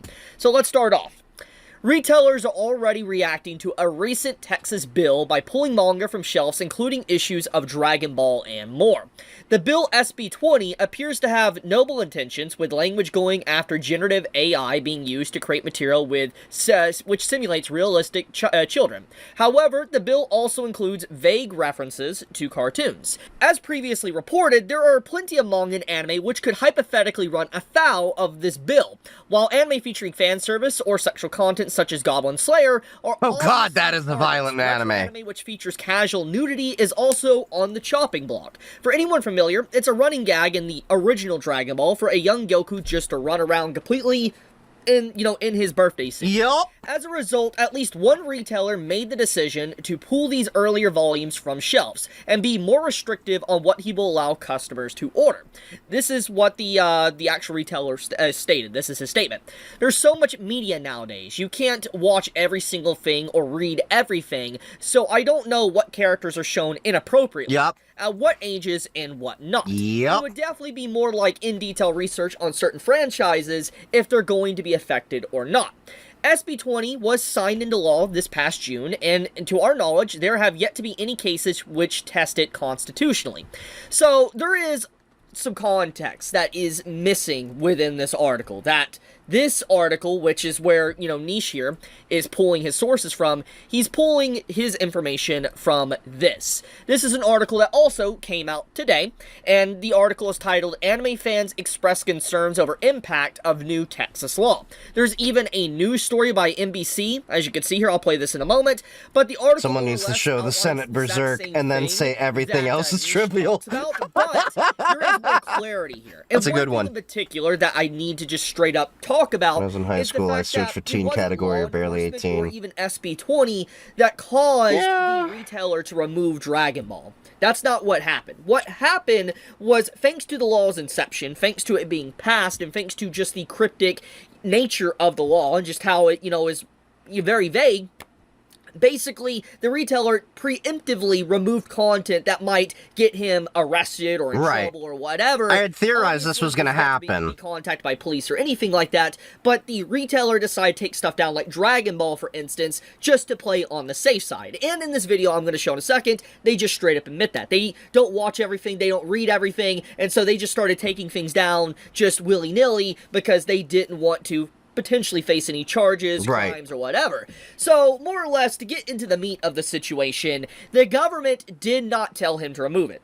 But it is thanks to the bill being passed that caused it. And this, more or less, is what we can call a chilling effect. I've talked about this previously in other censorship videos, but when there is a situation of vague laws that come out throughout the world, so to speak, there is an effect to where people don't know what's a landmine and what's not. They don't know if they're walking into a minefield or if it's actually safe when they... I just realized I'm covering partially of Chibi's face. And so in this case, because of the nature around the bill and how a lot of people have talked about how vague it is, it leads to this situation where there's a chilling effect to where people will start to actively self-censor themselves. That's more or less what's going on here. Right. So pretty much the retailer went out of his way to self-censor himself out of fear.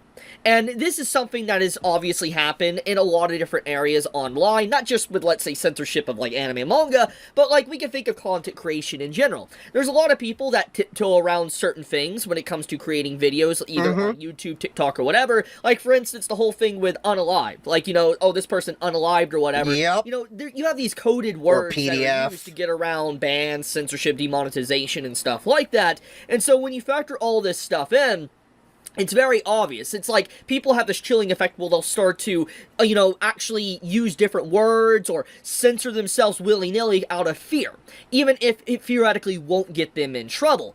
That's what's going on here. So, anyways, to get to the point, there isn't an open lawsuit or criminal thing right now, but obviously there is fear spreading. However, let's play this video because I do think it's pretty important to kind of see what the retailer was selling. The law says it doesn't matter whether it's an image of an actual child, a cartoon, or animation. Now you can see they're selling sure Miku like, figures, for instance. Here he is. Against AI generating inappropriate stuff like that. By all means, it doesn't need to do that. But yeah, it is going to affect things that had no intention in that way whatsoever. On its final reading in May of this year, SB 20 passed the House in a 139-0 vote. Andrew How can Balderas, laws the be manager vague at and Kaboom open to Comics in interpretation? Weslaco, says there was some online discussion Because about the bill politicians as it don't made know its way jack. through the legislature, and that's when he began looking into how it might impact his business. You can see he sells a What was chat just saying about Berserk? What is right there prominently? What is right there prominently? I'm sorry. That's funny. Yeah, see, VTuber? D Nero? It's right there. We were just talking about it. Like, just show Congress that and everything else is questionable. bunch of different manga and stuff, as you can see there. Even Berserk. Obviously, like... He called it out. I'm going to assume he's going to take Berserk off the shelf as well. I would assume so. Yeah, see? A lot of people Because of the posting that it was stuff. going to be affecting a lot of anime manga stuff because they would show, you know, culturally inappropriate things on certain characters and stuff. So it would fall underneath that bill. I see it. And then that's when I Eureka realized, chair? oh, so it was going to affect. Yep, Nami. She'd have to probably be taken out. I don't know who these are. Someone can probably fill me in on that, but that looks like Nami from One Piece, if I'm not mistaken. Wait, no. Maybe. That means that if he's going down the self-censorship route, that means he's going to theoretically have to remove some of these figures. Like Nami, for instance. Yep.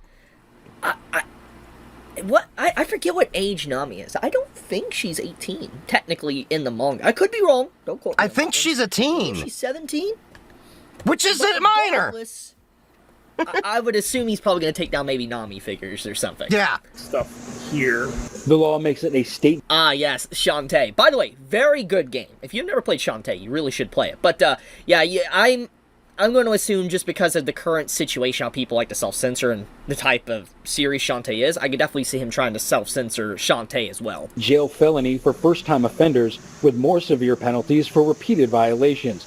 It's also eligible for prosecution under laws That's a good related to Nami thing. organized Yeah, a lot of criminal those are going to activity. be... Balderas says very few customers have asked about the law. Oh, God, but there Sailor have been Moon, discussions possibly. within the Bro, company I've seen... about how to make sure. Wait, well, go back. I've seen these figures, by the way, at, like, my local, like, retailer. Oh, yeah, That was my ReZero. Discord, by the way, it wasn't you. But I've seen, these figures. I really, really want this one on the right. I really want that. Obviously, I'm not gonna buy it. I need to save money. But I really... That's why I want don't that buy a lot of figure. anime It's just shit so anymore. cute. It's so cute. About how to make sure they're in compliance. There's so much media nowadays, it's hard to tell. You can't watch every single thing and read everything, so I don't know what characters are shown inappropriately at what ages and whatnot. It will definitely be more like in detail research on certain franchises on if they're going to be affected or not. Yeah. Balderas says he's already pulled some volumes of the popular Japanese comic book. God damn. If you know, you know. If you know, you know. If he's pulling volumes and stuff because of questionable things, if you know, you know. You know, I know. That's all I'll say. So, to make a long story short, pretty much the video is the retailer admitting to why he took it down because of the bill. He isn't being sued or being thrown in jail or anything like that, but he's doing it out of precaution. That's more or less what's going on. So, that's pretty much about it. There is definitely some misinformation spreading about it, and a lot of people think that he's getting jailed or arrested. That is not the case. And a I lot of didn't think people it assume was. it's multiple stores or multiple shelves, which I guess technically, by wording, if he has multiple volumes of different shelves, the wording isn't wrong. But obviously, the way this article is written, it's intentionally meant to sound About 40% like of it's manga and multiple 80% stores. of figures That's are going to what it disappear. sounds Oh, yeah. like. But regardless, it's one store. Absolutely. No one was arrested, but Dragon Ball got hit first. Wow. Like... it's just ironic. Look up Shimonita, super ironic to Tsulo, me, 'cause Gainen, Dragon Ball fans are those that would think, like, Why would I want to look that up after what you gave me with the tank video? That were fine with the censorship. I saw a lot of them fine with some censorship of content and what's been going on in the last month and a half. Oh, it's an anime. It's interesting that Dragon Ball is the one to get self-censored first. Who would have thought? Anyways, I'll leave it at that. If you enjoy my content, please subscribe. It does help me out quite a bit, and I would appreciate it. Leave a comment. Helps with the algorithm. Chibi out. So the Online Safety Act. So yeah, I theorized something like this was going to happen. I mean, the other day we were talking about anime. I think we had mentioned Dragon Ball as one of those animes that probably was going to get hit. I know we talked about quite a few others. Like, okay, so like, here's the thing. Like, potentially speaking, this is what you have to understand. Like, a lot of Japanese anime, because you have to remember they consider, you know, the way maturity is handled in different countries varies. Like, America is one of those ones that our level of being an adult is still the highest. Just to make this clear, I'm not going to date anyone less than 25 before you even think that route. But what I'm getting at is, like, Japanese people have more of a sense of independence at a younger age than we do. We in America don't allow alcohol until you're 21 years old. Whereas even Europe is allowing them, depending on the country, like 16, I have heard like as young as 13, depending on what country you're in. You know, there's like a lot of different things inside the US. Like in Japan, I remember there was this TV show that parents would have their little child go to the store and they'd have a task or something and then bring it back. And these are like, I think the kids are like 5, 6, 7 years old, like that old. And they can just go out and do that. Now, of course, in America, you know, parents are going to freak out about things. Rightfully so in some ways, but I think we infantilize kids even when they're in their older years a little bit too much.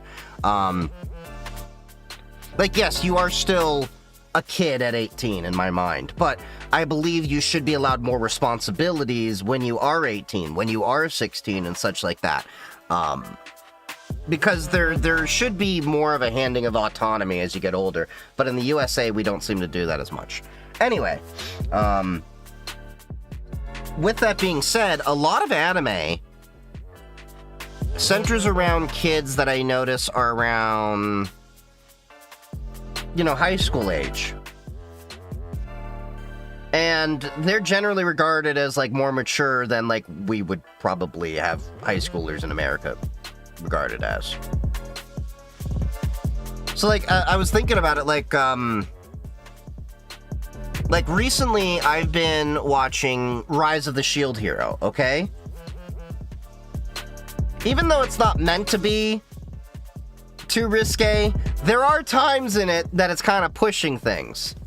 I'm not saying that could be penalized, but there are some moments. I think they're in, like, I think that was one of the ones with, like, they were in swimwear at some point, but yeah. Japan also just began buying oil with gold and no more dollar. I think more people are going to be doing that. But yeah, I think there's going to be a lot of anime that's going to be censored more than people realize. And this Texas Senate Bill 20, I think, is too wide-reaching. Like I say, a lot of times I understand where their heart is with a lot of these politicians. I understand where their intentions are. I think they have good intentions, but I think the execution is incredibly flawed. As the saying goes, the road to hell is paved with good intentions. And I think this is a case of that. Like EU chat control. I understand they want to go after, you know, child predators and things like that. I'm not disagreeing that we shouldn't go after that. Saying that you are casting too wide of a net, that you are getting law-abiding people in dangerous areas because they're no longer going to be able to be as private and secure as they should be on their comms. Same thing with UK Online Safety Act. I think they're overreaching. To that point, we have an Online Safety Act video coming up that we're going to be checking out. So this is from Cyberwaffle. We've watched quite a few of his videos. Just to be clear, you know, I know the creator there. Every creator needs to go get their bag. But I used to be a customer of private internet access. I know he's going to hawk it. He has to go make his money to make his channel. I'm totally fine with that. That's cool. but I just cannot condone private internet access because they are owned by Cape Technologies, which is a shady company. Look them up. They own ExpressVPN, they own CyberGhost, and now private internet access. They had very shady beginnings, dealing with advertising technologies and even malware, from my understanding, if I recall correctly.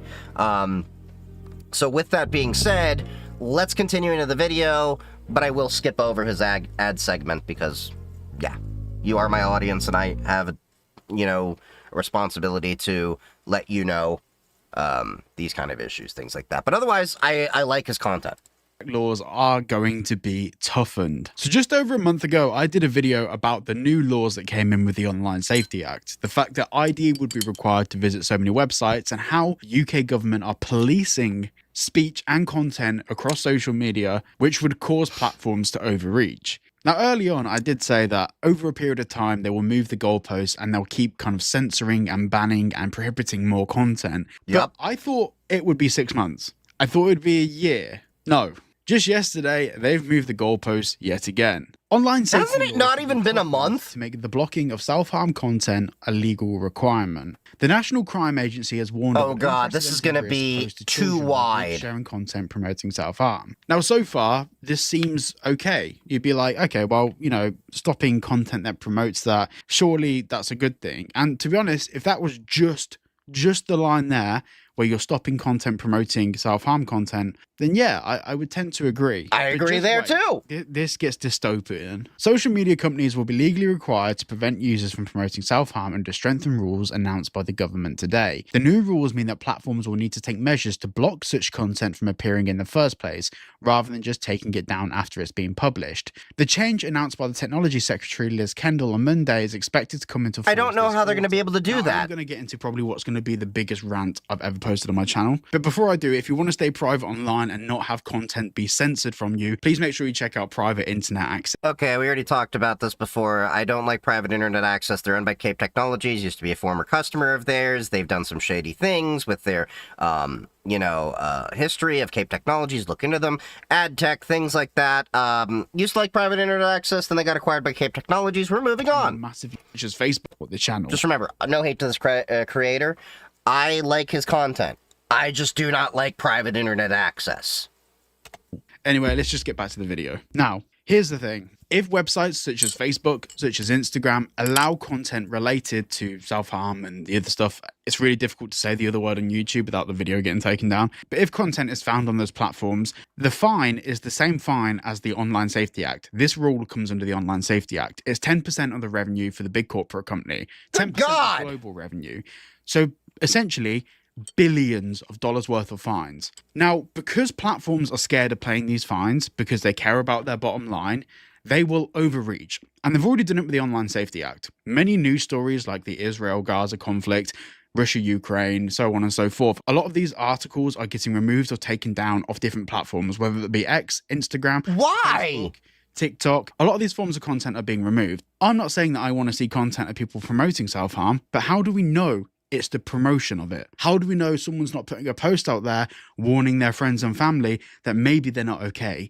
Maybe they need help. Now, if we go back to the news article, that's a good point. I agree with that. The content, not to remove it after it's published. Now, to prevent that sort of content, you need to understand context. Is the person promoting it, or are they talking about their feelings? Now, the reason why I care about this so passionately is I had a friend that wanted to take their own life about 8 years ago. And it was thanks to the warning signs that they put out on social media. I've had friends that have done that too. Were able to identify it, actually get him help with his parents. And to this day, I had to go through similar. With a couple of children and everything's absolutely fine. But those warning signs probably saved his life. With the law saying that you can't promote it, yeah, I understand that. But you have to think about how that law works, because it certainly doesn't. That law coming into effect would actually do the opposite thing. It would encourage platforms to ban any discussion of those topics that could be for people seeking help. More to the point, let's just move away from this particular topic. If we talk about the Online Safety Act as a whole, that encourages people to use VPNs, to go to the dark web, and to actually escape the surface web. And that takes them to the places such as the I've been saying that. And the dark web, where you will find content that promotes this stuff, and services and tools. And it won't just promote it. There are like, if you go on Dread, which is like darknet Reddit, some of the conversations on there, okay, they're kind of funny, some of them. But some of them are pretty serious. I can't talk about some of the conversations here, but if you've been in my Discord or my Matrix server, which, by the way, you should be joining, you'll see we talk about some of those things every now and then. But yeah, it's definitely going to drive people to parts of the internet you're probably not going to want them to go to. Not saying like the darknet is inherently bad. There are bad parts of the clearnet. There are probably more things that are bad on the clearnet than there are in darknet. But there are a lot of things on darknet that are there because they have to go with the privacy aspects because they've been so censored. Like, I remember the certain hub, you know, this hub. That hub, they, I don't know if they still maintain it. They had an onion link for you to access them over Tor. Yes, you can watch videos over Tor before you know, start saying, like, Tor is not fast enough. You can definitely do it. And I think Facebook was doing the same thing. Excuse me. Because there were people in repressive countries, like Saudi Arabia. There's a lot of people in the LGBTQ community in Saudi Arabia that keep it under wraps, but the way they comm with other people is through the darknet in the LGBTQ community, whether they're using it to access sites on the clearnet or they're accessing other darknet sites to remain private with that lifestyle and everything. But, you know, let's continue on with the video. Oh, the onion link for the hub still works? Okay, then y'all get your on. Appliances that make this stuff possible. So the Online Safety Act, in general, will actually make this problem worse. The thing that I've noticed is that there's such a vast array of how this has been covered in the media over the past couple of days. It has been such a sliding scale of like outrage to sympathetic statements to people like flat out agreeing with it, not realizing that, you know, oh god, Ether, yeah, I didn't think about that. The to try and make sure that they get just below where the bar the is. Namblas, what you're going to be doing those here is like creepy guys. Content. A good example is this statement here. There's a growing concern from free speech advocates that preventing harmful content online will result in platforms overreaching and removing all discussion around self-harm. This is yet to be seen. What do you mean that this is yet to be seen? If we just take a different topic. What did he say? This is yet online will result in platforms overreaching and removing all discussion around self-harm. This is yet to be seen. What do you mean that this is yet to be seen? Okay. If we just take a different topic, if we take things like general media, that has been removed from platforms in absolute spades over the past 4 weeks because platforms are overreaching to make sure they don't violate the Online Safety Act. The same thing will happen with this topic. Now, like I said before, obviously I've stated my reasons why I care about this, but social media is the place where people can have a conversation with people without getting that feedback. And social media, for as long as social media has existed, has been the place where people have vented inside thoughts, whether it's through like posting lyrics to music or whether having open discussions on an Instagram story, a Snapchat story, a Facebook story, or a Facebook connecting post with my beautiful community here. If they are feeling like they need help, that's usually the place at the moment in modern society where people go to vocalize that. Having a system in place where platforms would overreach and it could actually prevent someone's post from going out talking about how they actually feel and basically making sure their whole family miss warning signs, this will cost people lives. This will cost lives. Yep. 1,000,000%, 100%. And it's sick. It's actually... I'm going to pause one more time. I know I'm pausing a lot in this video. He's totally right there. Because the trans community and a lot of the LGBT community in general, the rates of unaliving were astronomical throughout the years. A lot of times because people were trapped, and you know, in towns, areas where they were othered. And by virtue of that, they felt isolated. And they felt like they had no way out. And oftentimes they would be in extremely repressive religious families that wouldn't be accepting of this lifestyle, and they had no escape. So many of them would run away, or some people really didn't see an out, and the only out was an ending that you can't come back from, shall we say.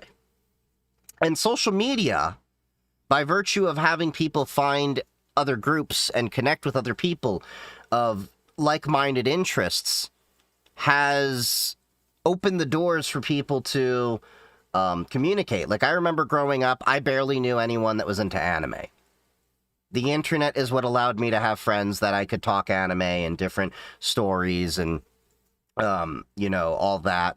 Because I was the weird kid that liked, you know, Gundam models and, like Gundam and, you know, would build the little figurines and stuff like that. At one point in time, before my grandmother broke everything because she didn't respect the fact that, you know, toys are delicate, I had every single G Gundam there was in my collection. They all got smashed in the move, so one day I want to rebuild all of them, but they're kind of hard to get your hands on these days. Well, neither here nor there. And then I had a few ex-girlfriends that, for very toxic reasons, destroyed other things. But anyway, it's been a very big problem. Let's just say that, with people getting othered and feeling like they're isolated, which then leads people to make drastic decisions that they can't come back from. And he's totally right. This is going to increase problems. But yeah, the road to hell is paved with good intentions. Let's continue with the video. Sick. This is the problem when it comes to policing speech. Now, obviously, I've read my comments for the past couple of days. I've just gone through on my previous videos, and I realize that there's people that are actively against freedom of speech, and they think that freedom of speech should have caveats and everything. And that's a whole different video. But what I will say is, when you start policing what people say online, you're not dealing with just the British public. You're dealing with corporations that have to then be in charge of policing that speech. And those corporations don't want to be paying 10% of their global revenue. They're going to focus on protecting their profits. A new speech law in the UK. So what they'll do, on every single occasion, and by the way, I don't blame social media companies for this, but they will overreach, because they don't want to be spending 10% of their global revenue. Then this overreach means that the boundary for the law is set here, but the actual limitation to speech and the problems coming up here, way out of camera shot.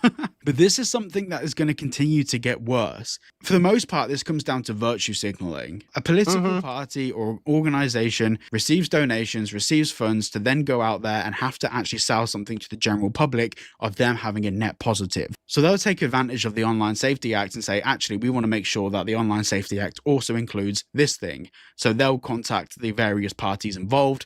They'll make sure that that little bit of legislation gets added. And that's a green tick next to their public perception of them actually helping children or preventing things like self-harm and all of that stuff. When in reality, what they're doing is removing the ability for parents and family and friends to see when their friends and family are actually struggling. This is why the current system in place, if someone puts out a post now where they're promoting people to go and do something horrific, it may take an hour or two, may take a bit longer, but that post will get removed. It will get taken down off most platforms. That system works because it's not algorithmically based. They're based on manual reviews. Whereas if you start instituting something like this, where all discussion around the topic is in a taboo grey area, platforms will just restrict all discussion around those topics. And that's when we'll start missing warning signs from our friends and family that they are actually struggling and they actually need help. And this is fucking dangerous. Anyway, this video is 99.9% going to get demonetized.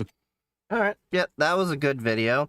But yeah, he's absolutely right on his point when it comes to that, because it's no different than what I've said for many years when it comes to the suppression of content and stuff like that. But yeah. Someone in chat was asking, would a Graphene OS phone be secure against the chat control that the EU is currently working on? Partially. Let me explain.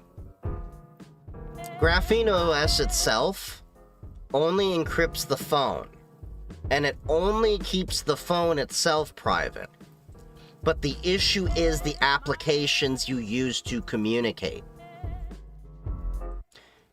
That would be iMessage, if you're using Apple. That would be your SMS texting. If you're using, you know, the Google's version with is it RFC?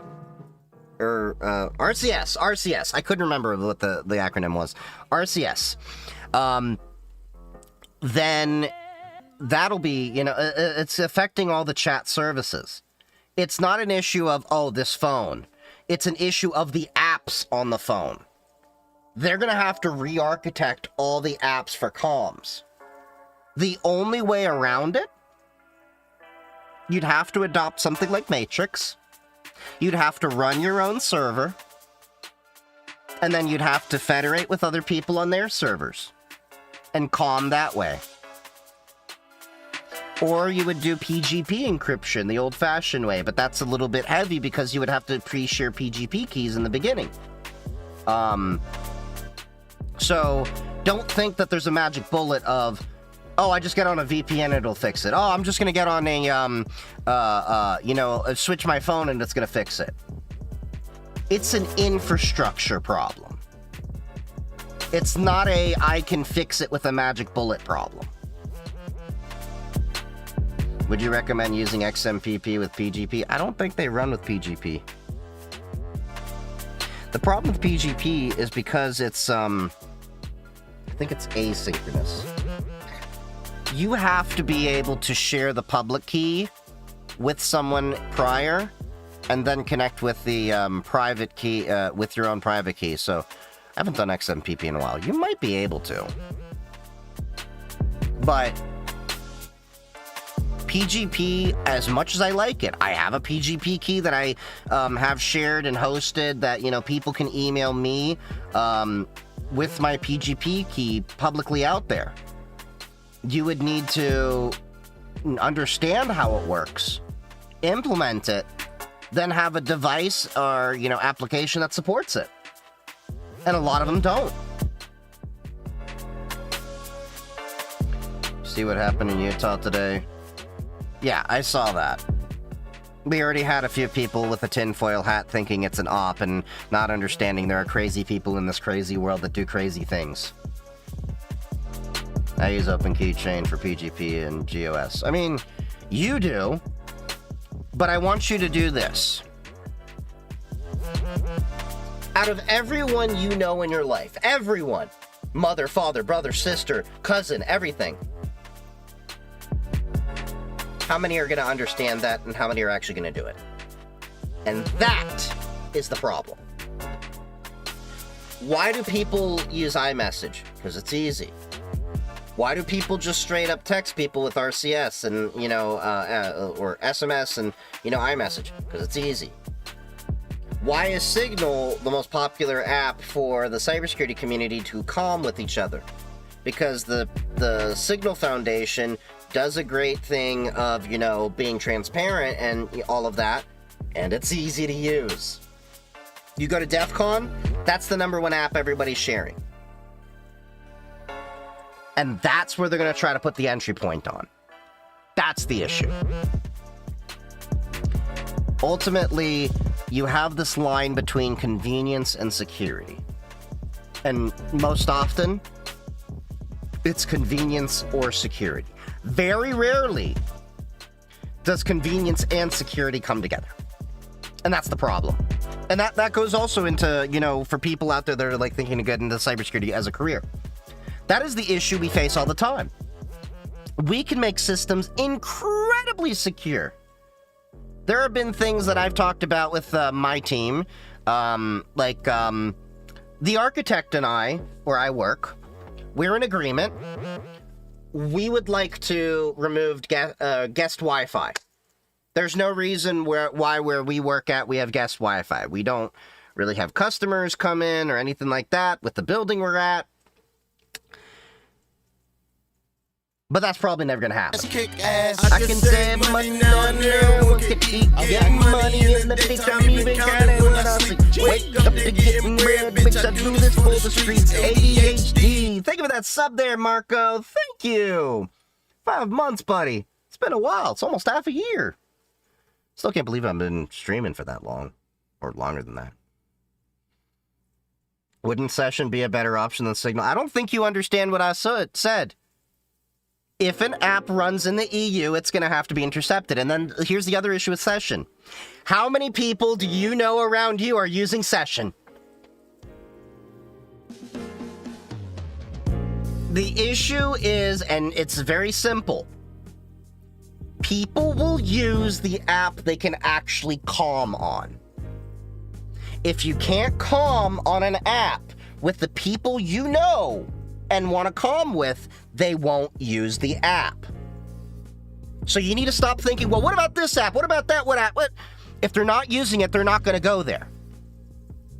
It's the, it's the age, it's as old as time. Why do people still go on WhatsApp even though Facebook is a horrible steward and still, give them a massive amount of metadata, and I don't like the app? Because that's where everybody is.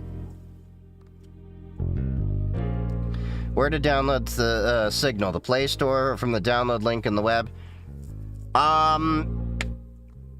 Everywhere that Signal officially supports. You can sideload it directly from them. I think you can even get it from F-Droid. Just as long as it's, officially packaged from Signal, you're fine.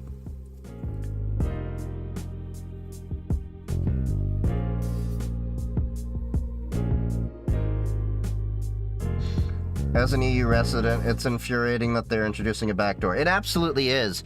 And I don't understand how they're trying to pass a law that's violating Article 7 and 8 of the EU Charter and also violating GDPR, because by GDPR standards, the government themselves have to disclose that the information with your application is going to be shared with the government, because the GDPR requires disclosure of all parties that will be getting your data.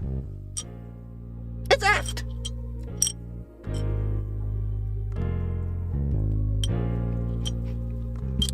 I mean, the platforms people use. Somebody my age, mid-20s, still primarily use Snapchat. I've never understood Snapchat. So I used it a little bit back in the day, in the early days of Snapchat. But it was also the early days when they didn't encrypt their data, and you could actually... there's projects still out there you can use it. They don't work anymore for how Snapchat is, because they finally at least use TLS and proper things to create a tunnel for the connection. But back in the day, if you were on the same network as somebody else using Snapchat, you could intercept all the snaps. Oh, I caused so much drama in high school.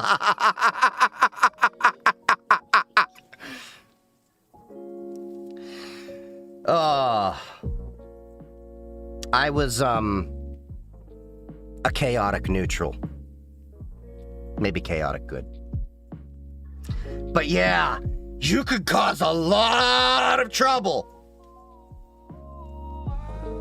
Aren't you scared the government will try to silence you? In a way. But here's the reality. Here's one thing you have to understand, and you may not agree with me, but listen to where I'm going with this point.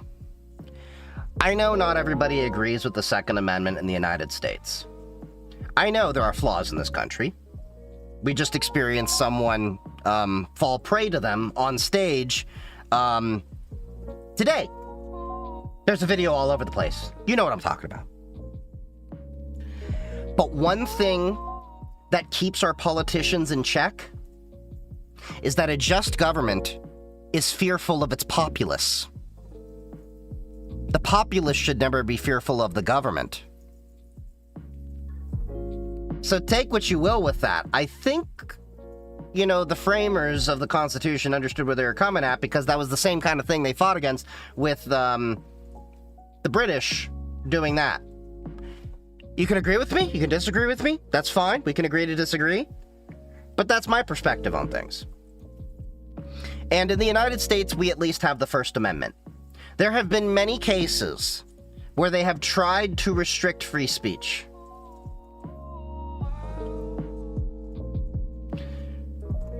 But they haven't really worked as well as they thought. There are ways to have 2A and still solve the problem. Not entirely without creating other problems. And look, I'm gonna tell you straight up, there are no perfect solutions, because this is not a perfect world. We can go back and forth about, well, if we do this, if we do that, if we do this, if we do that. Look, in my position, in my career, my job is basically to poke holes in your theories on things to find flaws. This isn't a perfect world. There will always be flaws in every solution.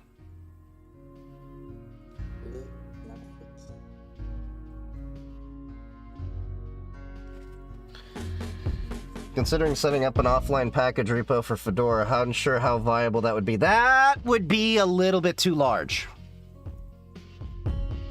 We're not talking gigabytes of data. We're talking terabytes of data. Do you know how big the Fedora repository is? That's a lot of resources.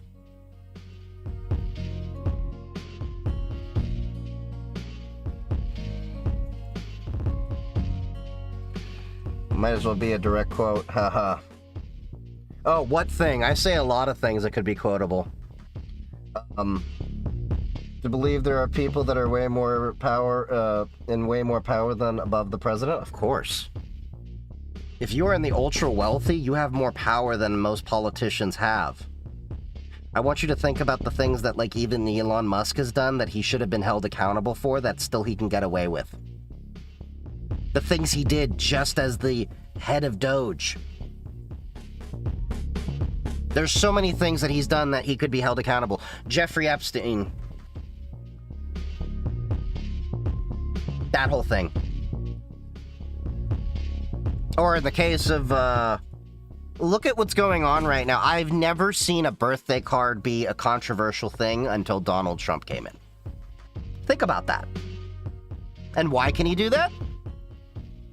Because he's got wealth. If you have wealth, you can buy power. Do you believe the Rothschild family run the world? No. I think that's another tinfoil hat theory. But I do believe that, you know, there are people that are ultra wealthy that have an insane amount of power in general. But it's a plurality.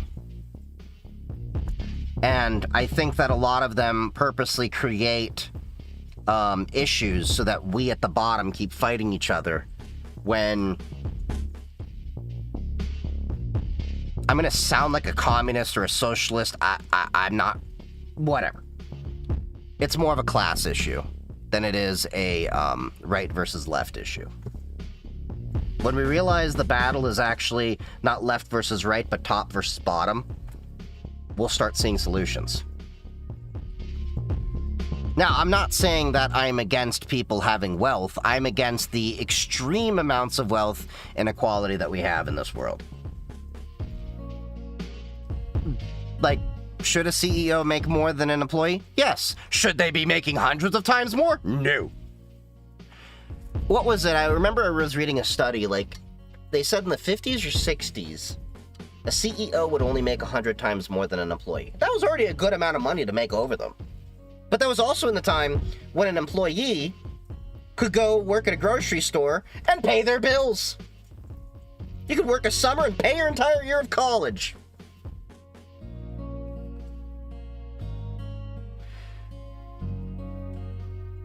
Remember getting people's location on Facebook because Facebook lets you let users see each other's people location that is in chat with you. Oh yeah, that is always the scary thing. I don't have a Facebook profile. I deleted mine many years ago. I meant politicians should be scared of the populace. Might as well be a Jefferson quote. Yeah. When the oligarchs, that's the reason cybersecurity engineers classify flaws and severity. We will always have flaws, and you decide whether we should compromise or change that shit now. Exactly. When the oligarchs get as much power as they have now, we all start sounding like leftists. Yeah. With how blind people are, do you think we can escape from this? Only if enough people wake up. And that's the problem. People would rather live in blissful ignorance, but the problem is the...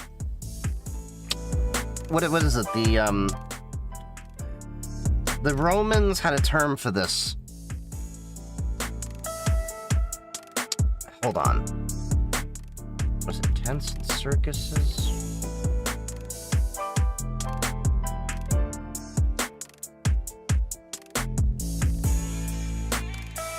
Hold on, I'm trying to remember. Bread and circuses. The bread and circuses, that's the phrase. The bread and circuses eventually will run out. Because consumerism has been a way for people dulling their minds because we would be inundated with crap to buy to, you know, distract ourselves. And we'd be, you know, and distracted by, you know, circuses of entertainment and everything. But when the people can't afford their basic essentials, people will have no choice to wake up, and I think we're getting close to that.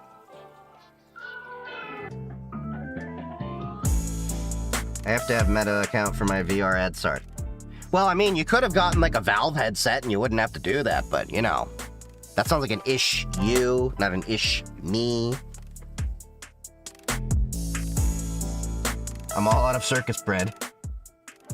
I came here to eat circus bread and kick ass, and I'm all out of circus bread. But yeah. I just think this world is kind of going to a hell in a handbasket nonetheless. Especially if the internet is taken in US, revolutionary France is going to look like daycare. That's why I keep telling y'all you should get into radio. Learn ham radio. Learn Morse code.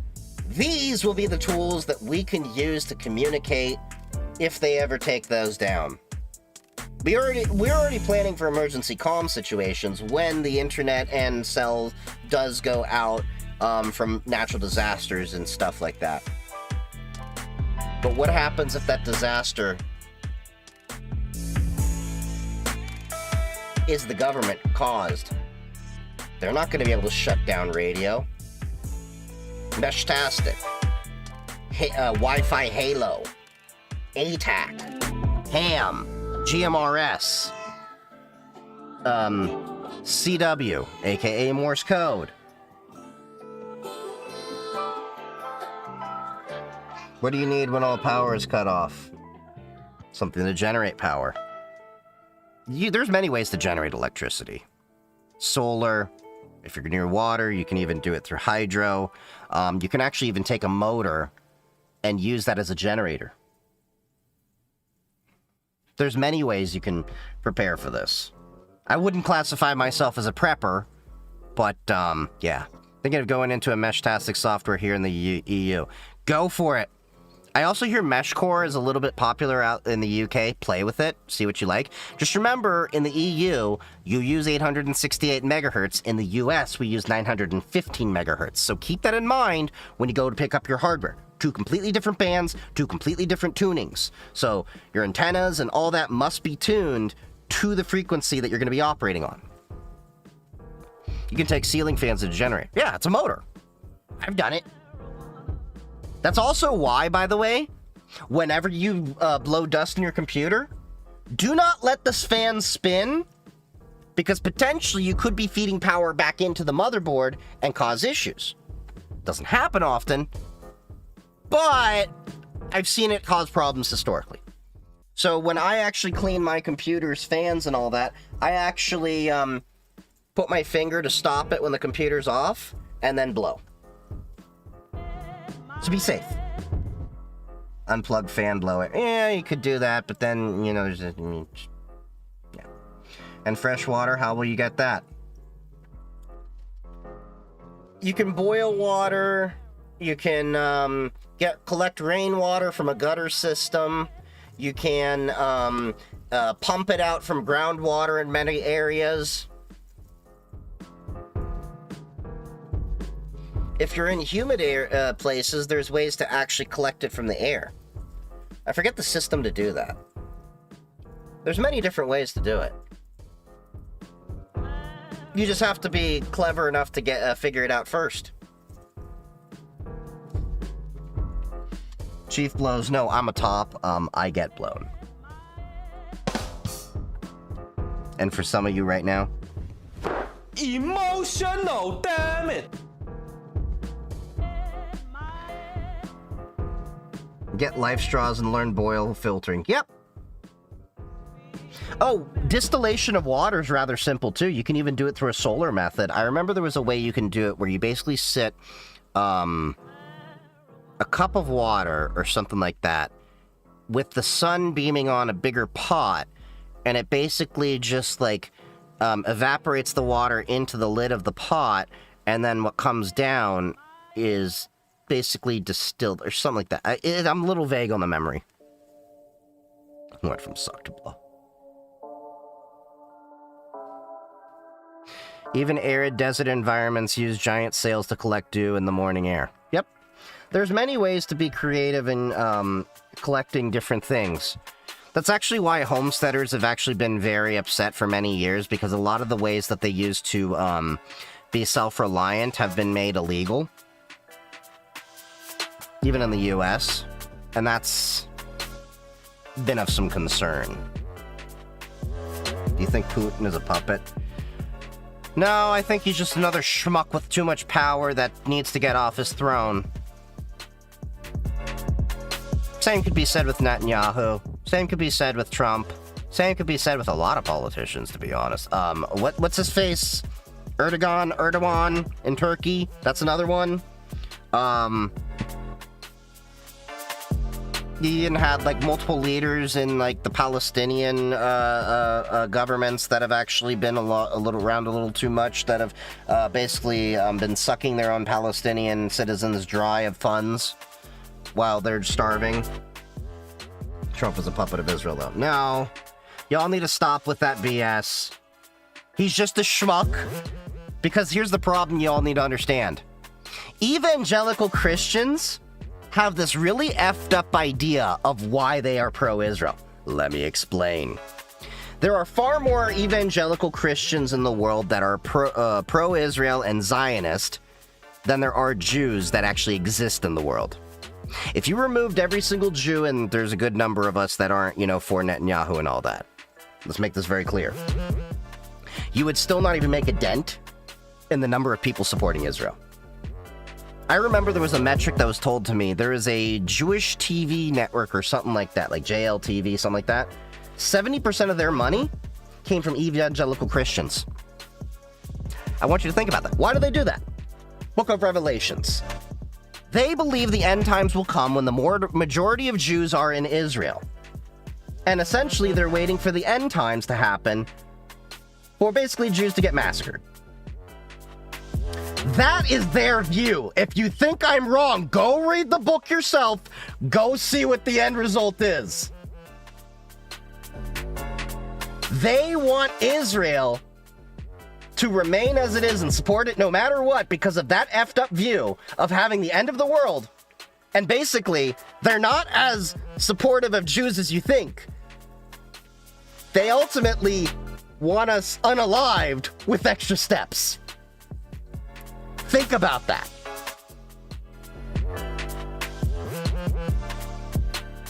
Evangelical megachurches have also been putting money into forcing prophecies to happen too. Yep, see?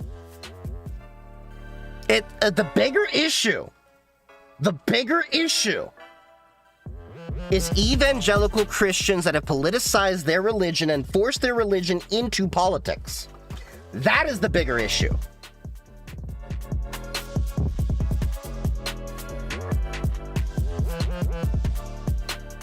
As someone who came out of a Catholic Opus Dei school, I confirm that's on the Book of Revelations.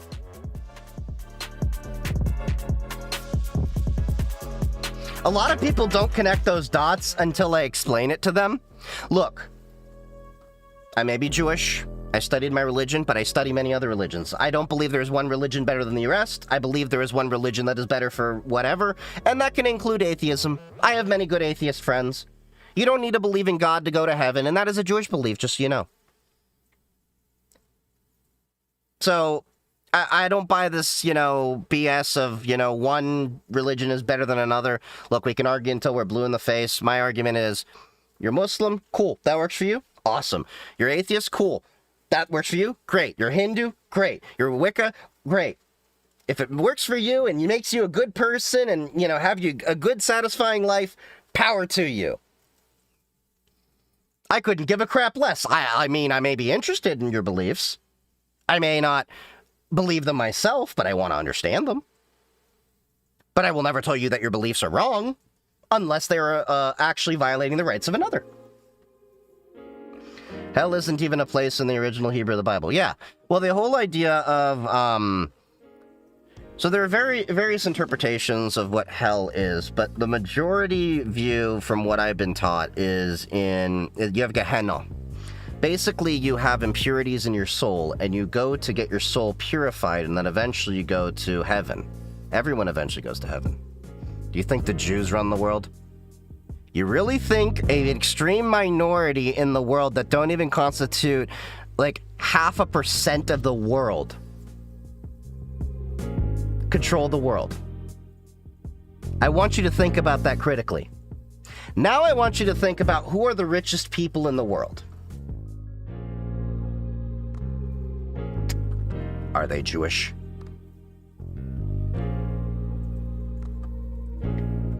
Yeah. Y'all need to actually step away from, I'm just being blunt with you.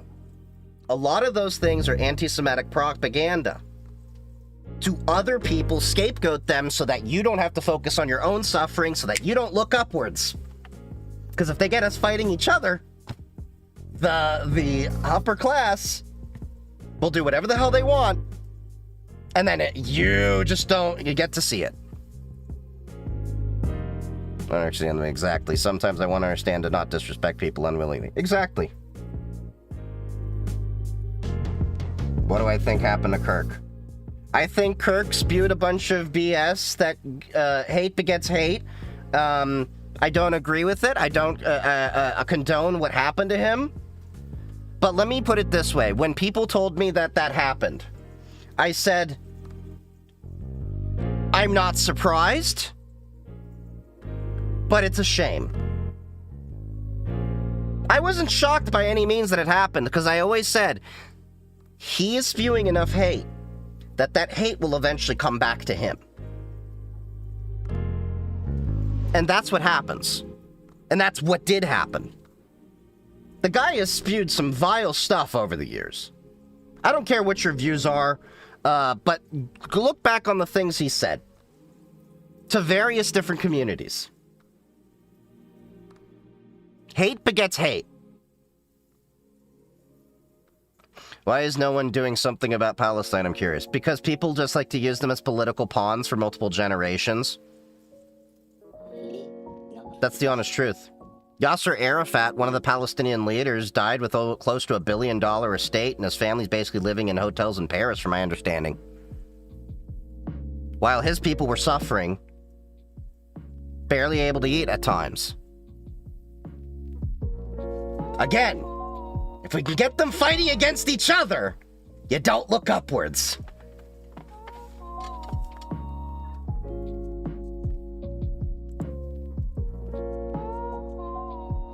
Kirk literally was like, we should not have due process. Yep. Why is your PFP have a Tavor? Because I like the design with it. And I thought an AR-15 was a little bit too obvious, and an AK-47 just kind of looked a little different, and I was like, that looks like a nice design. Let's go with that. So, a little backstory. There was an image I came across many, many years ago. I'll show you the origins of my logo. So there was, let me see if I can find this. There was this logo I found many years ago of the Penguin Liberation Front. And I kind of like the idea there, you know, being the Linuxy guy and everything. But I thought it was just not my vibe. So I wanted to tone it down and change it up and make my own flavor of it.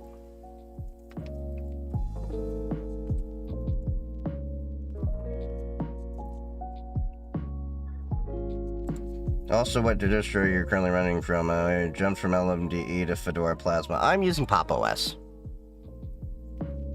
Anti-Semitism is the socialism of fools. Ooh, that's a good quote. Who said that?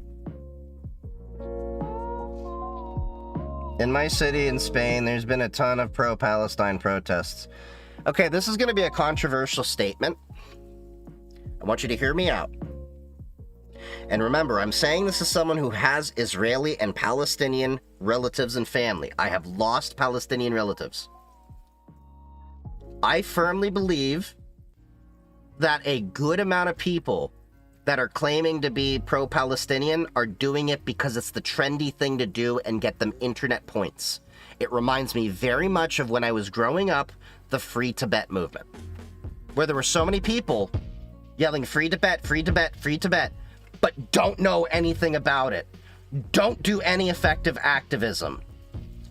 Invade into irrelevant conversations, desensitize people to the topic, which then doesn't allow anything to actually get fixed. Performative activism, thank you. 100%, it's an aesthetic that's easy to follow, which gives you easy social capital. Yes, I totally agree. Especially the people that are doing the every like and comment share you give this video helps. No, that doesn't. Go support aid organizations that are actually giving relief. Actually, you know, do what you can to put pressure on the politicians that make the decisions that happen. But I'm going to tell you straight up, and I'm saying this as a creator, this has happened to multiple times. I am sick and tired of people coming into my chat when I'm talking about cybersecurity topics and everything like that. Not saying this time it's okay because we're, you know, kind of on the topic. Like the other night, I was in the middle of giving cybersecurity career advice. Somebody says, hey, I know you're Jewish, but are you a Zionist? And I'm like, this is not appropriate. This is not the time nor the place. And all that kind of attitude does, going up to a Jewish person and saying, hey, I know you're not talking anything about politics or, you know, Israel or anything like that, but are you a Zionist? Really desensitizes people to the actual discussion and belittles the struggle that my family has gone through. The lives of my family that have been lost in Gaza. It's really effed up. And that's why I get pissed off when people do it. Because I'm like, there's a time and a place. And by going up to random Jewish creators that are just doing their own thing because they just happen to be Jewish, that's not going to benefit anyone. Be right back. Let's do my black friends with their members of the Black Panther Party right now. I have completely stopped buying certain brands, and that's fair enough. I think that everyone should have a right to buy and, you know, contribute to whatever brands they see or do whatever kind of protests they want. Like, I have not bought from Walmart in years. You've been working out, Chief? Oh, yeah. I've been working out for a few months. Is it showing? Because I'll tell you straight up, it feels like my shirts are much tighter around my biceps now. Yeah, I've lost like 40 pounds. I lost like 40 pounds since I was at my peak. My peak, I was around like 230 some odd pounds. Or 235, something like that. Yeah. You ever listen to... No, I have not listened to them. Did you know it's $25 for a t-shirt at Walmart now? Ooh, what the hell? What, last time I was at Walmart, I could get t-shirts for $10. What the hell? Ugh. We can still chat, but I want to get onto my new addiction right now, Hollow Knight. Have y'all played the Hollow Knight Silksong game? We can still chat and all that. Don't use Paya or ExpressVPN if you're avoiding Israeli companies at all. Well, I haven't been using Paya for years because they're acquired by Cape Technologies. If you're not familiar with Cape Technologies, they are actually a company that, if I recall correctly from my research, not only did adware, but got their start in malware. So that is, I used to be a private internet access user years ago. I stopped because they got acquired.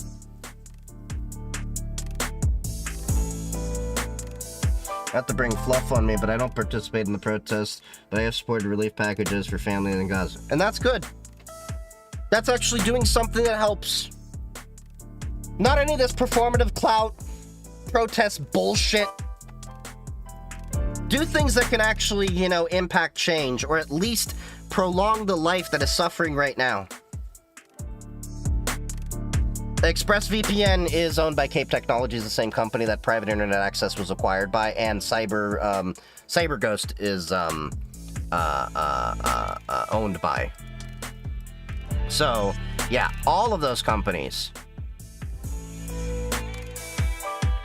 This is a tutorial for HKS is the radiance and God's soulmate of HK. Turning legitimate products into literal malware is crazy work. Yeah. So look, I'm not saying private internet access is malicious right now, or that they are spying on people's data or anything. But the company owning them now, I would not put it past them. However, I think talking about it stays important even if they don't mean it. Talking about it in the right context. Because the issue, and I see this every time, you know, the Palestinian issue comes up. They're used as a political pawn. They're made a little trendy thing. It's mentioned way too much in irrelevant spaces that it then desensitizes people, that then gets people upset with them. Look at what happens with a lot of the Palestinian protesters barging in on other people's protests. Or other people's spaces on things. There's a time and a place.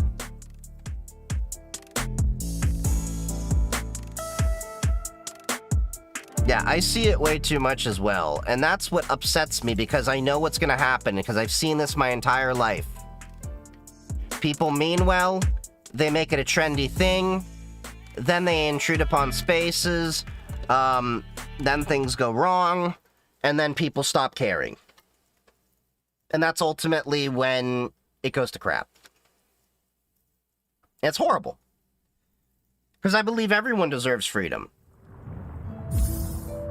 And look, I'm a humanitarian. I'm not pro-Israel. I'm not pro-Palestinian. I am pro-people. In many ways, I see the government as the problem for many of their people. Oh yeah, did you hear they're apparently doing an update to nerf this game?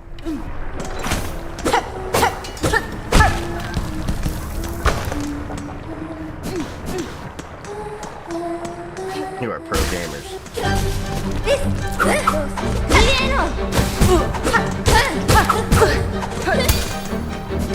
I gotta remember to dash. Oh, nope. I hit the wrong button. Yeah, I'm gonna get boned. There we go. I got boned. Oh, it's a fun game, don't get me wrong. But I am also waiting for Borderlands 4, which I have pre-ordered. Why are you not using Windows 11? I am on the stream box, but Windows 11 is mostly malware. Although my firewall is blocking almost all the Microsoft telemetry.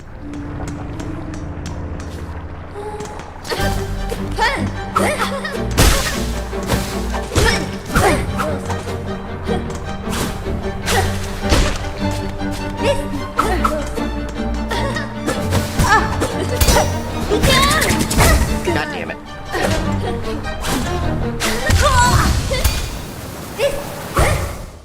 This is the boss that I keep dying at. I am pro people not dying due to regiments being stupid. I agree the same way. I will say this, Netanyahu's a schmuck. But I do know that by virtue of my dad having Israeli citizenship, I have rights to get expedited citizenship, and I've been seriously considering going to consulate, claiming mine, going to Israel during the next election just so I can vote against Netanyahu.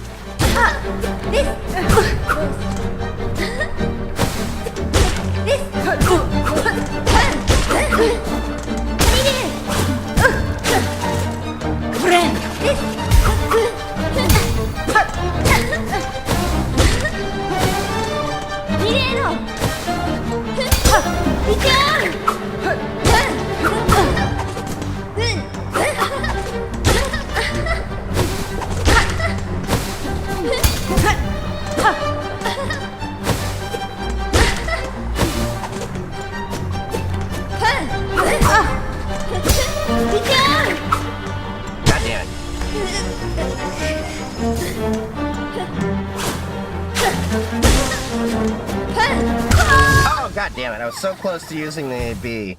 My thing. What do you mean the Windows 11 is mostly malware? Don't you mean bloatware? No, I didn't misspeak on that one.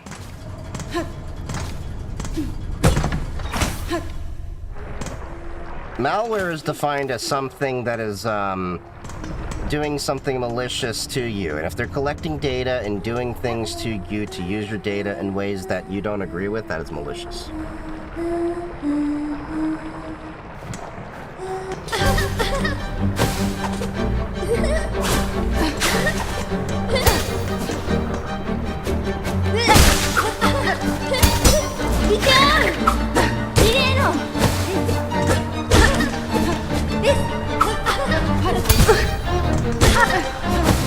Oh, God damn it! I did not just do that.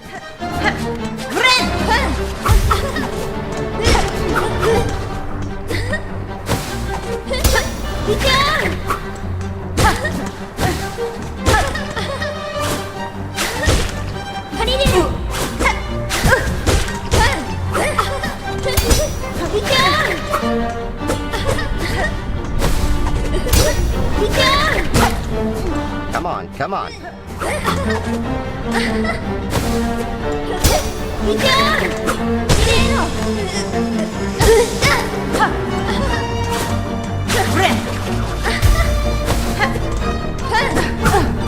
That was a mistime.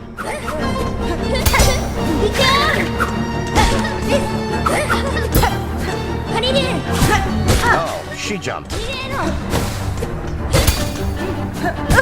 Oh, nope, nope, nope. Nope, nope, nope. Ah! I don't get the hype of this game. Play it, you'll understand it. What is my favorite game? Tribes 2. Tribes 2, Elder Scrolls 3, Morrowind, which I do need to replay. The Wolfenstein series, the Doom series, the Quake series.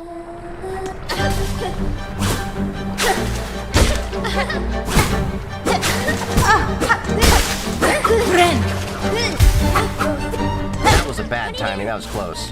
Too close.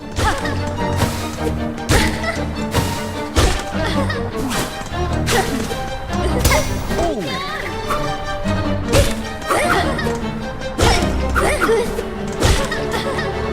Come on, girl. No, no. Come on.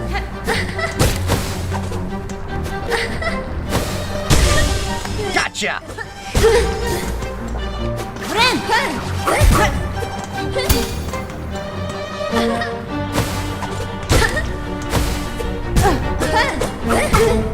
Nope, nope, nope, nope. Nope, nope, nope.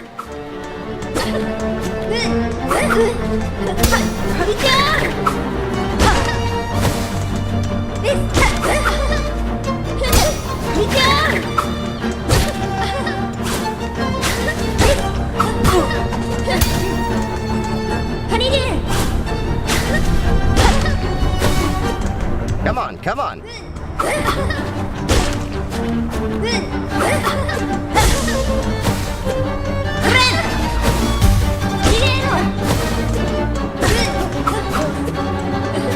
Nope, nope, nope.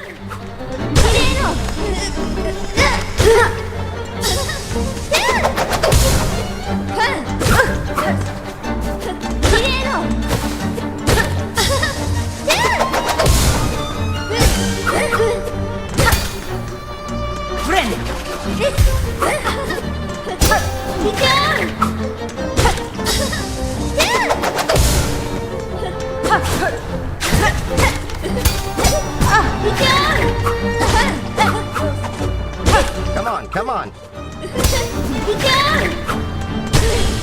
Hey!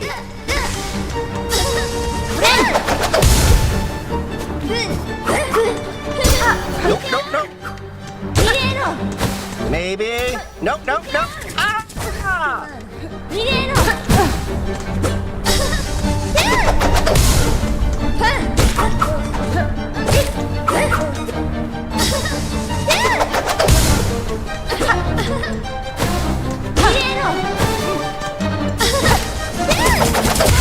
No! God damn it! I was so close! Rock! Ari!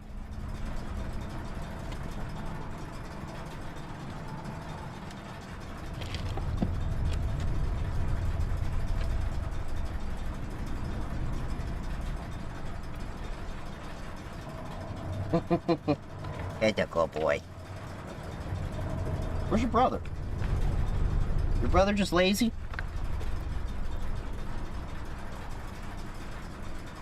It's single player. It's only $20 right now on stream. Well, that's part of it. And the hype is that it's an indie game, that there's only 3 people that made this game, and they're making dev studios sweat like crazy. Hey, Ori, there you are, buddy. That's a good boy. That's a good boy. That's a good boy. That's a good boy. What do you think of the recent surge of interest in physical media? I think it's fantastic. Do you like the new Wolfenstein games or just the DOS ones? I like the new ones a little bit better. That's why I said the Wolfenstein series.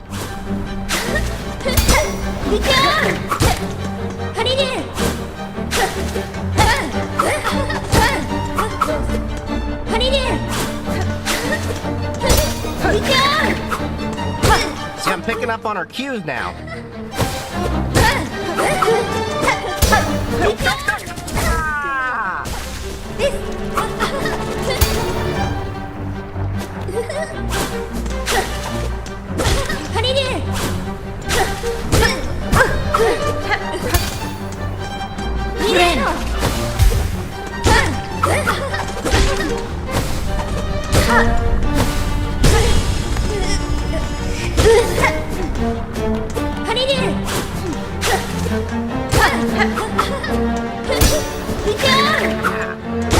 En garde!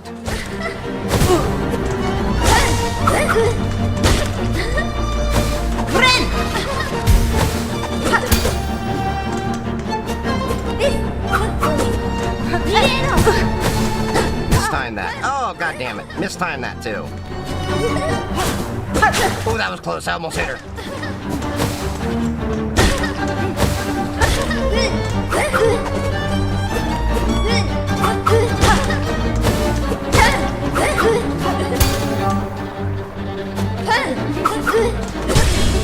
Haha, gotcha, bitch.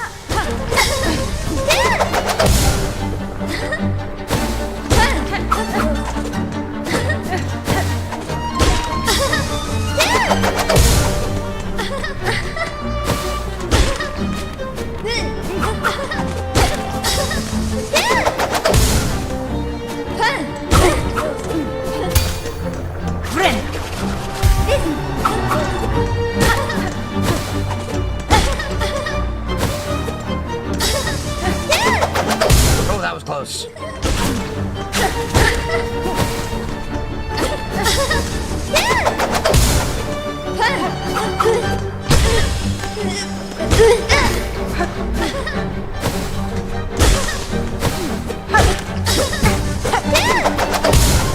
Come on.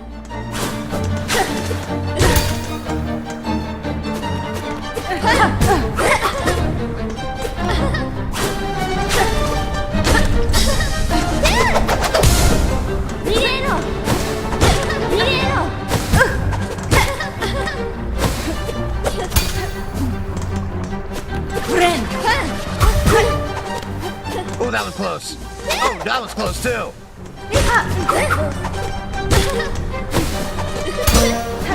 Ooh, that was close. Nope, nope. Hey! Oh, finally! It's like an hour on her last time. What do you think about Mark Zuckerberg? He's a schmuck. If you ever actually read what he originally created Facebook for, was to basically rate college girls, it's kind of effed up. I was shocked at how good the stealth was in the reboot series. How come you always wait to break the cocoon instead of right away? So I can get the whatever points so that I could have a revive. I wanted to wait up until I build it and maybe use it later.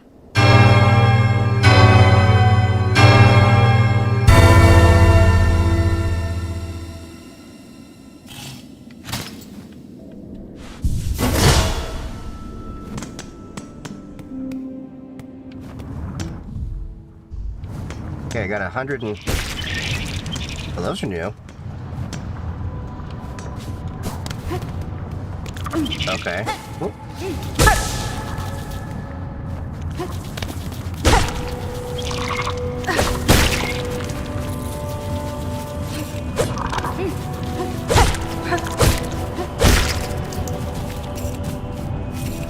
Alright, I got little bone shards.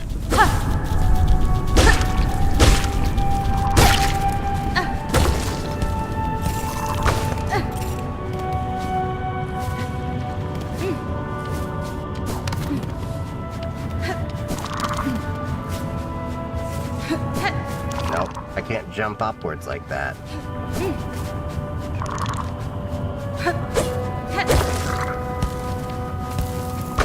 So what's over here?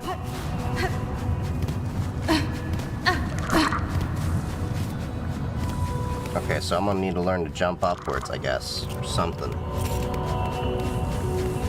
What do you think? Is the Taliban in Afghanistan may access to zero click or state level spywares? I don't really think so. They probably do, but not saying there aren't smart people in that country.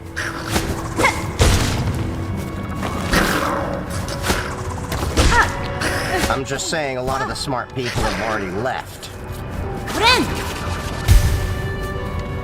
Ooh, beads.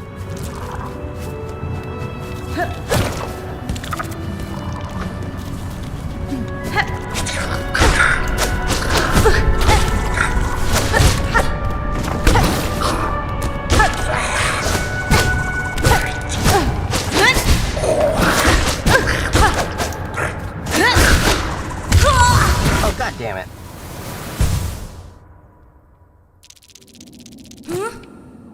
Yeah, my dogs are great. And yeah, it's incredible this game is worth only $20.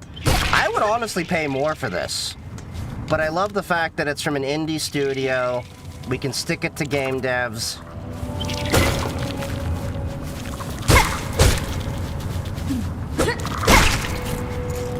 Because I don't like the fact that a lot of big studios now are like overcharging and be like, well, what we need is photorealistic graphics. When I'm like, no, what we need is good story and gameplay.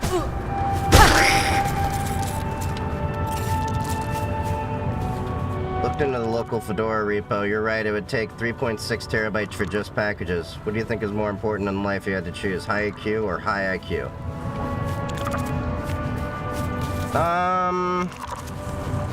It really depends. But I would probably bank on the, EQ side, IQ side of it. Because here's the problem. Understanding people is great and all, but being able to figure out things is a lot more valuable. Or understand things.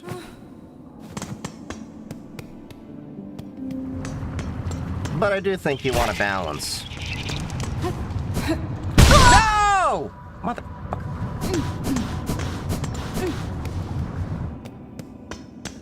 Fell in the frickin' lava.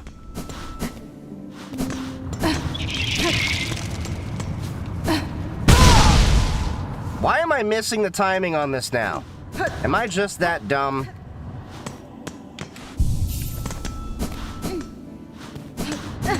But I did hear they're trying to nerf this game. I was reading about it, well, listening to it on YouTube on a couple of videos that I came across.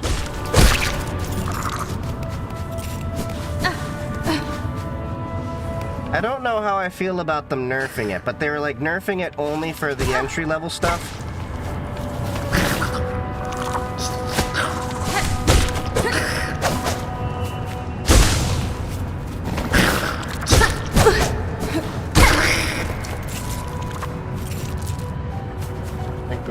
Talking about literal survival, I'd say IQ, but generally in life, I'd say EQ. I don't get the nerfing. It really just is a matter of skill. Yeah, just... I remember when I was a kid, if you sucked at a game... What did we just say? Get good.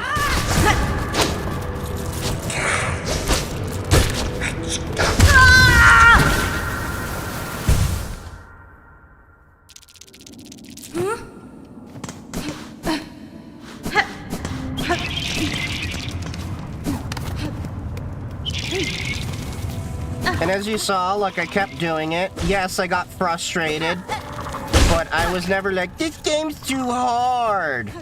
I just had to learn her cues.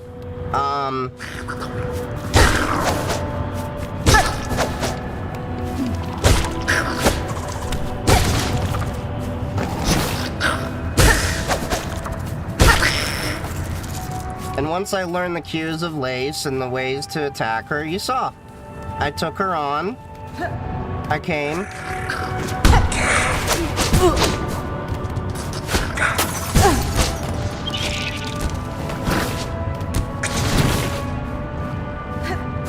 Like, where the hell is the cocoon?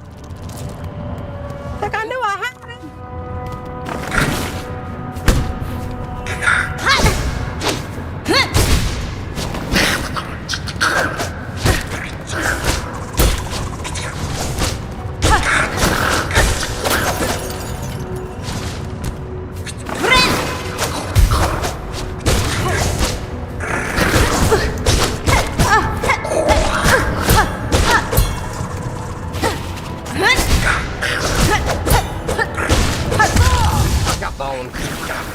Would you like to make a game like these one day? I'm not really much of a game developer. I'm more of a tinkerer with hardware and stuff like that. I spent 4 hours fighting the Mantis Lords in the first game. It's all about timing. Well, yeah. Now, I will say the one thing that's annoying is probably my controller. I'm using an Xbox 360 controller. I probably can do better.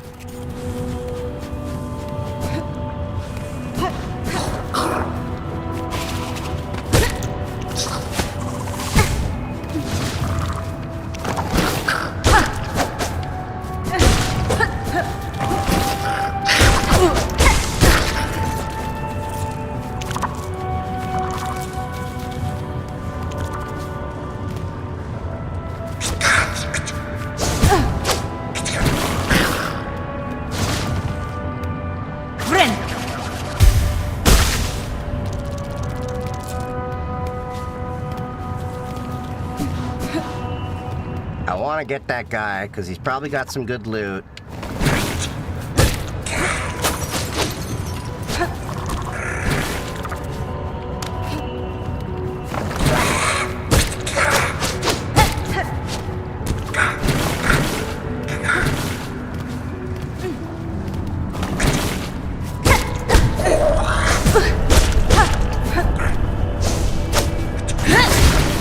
God damn it, you missed it. Playing with the Series X controller on the laptop. League's easier than trying to use my phone over Steam Link. Can you play this on PS5 too? I think so.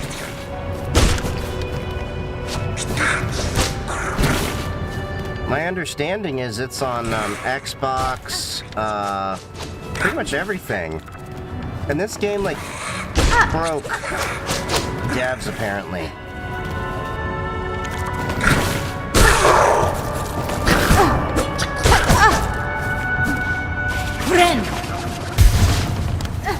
Was that little cheating? Maybe.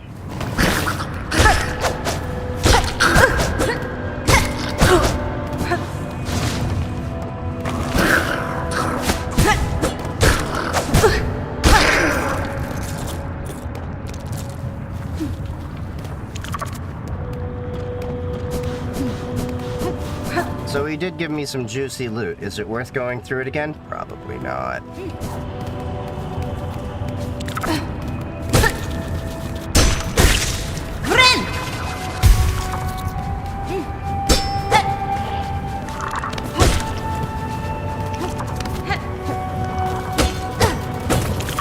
Ooh, bone shards.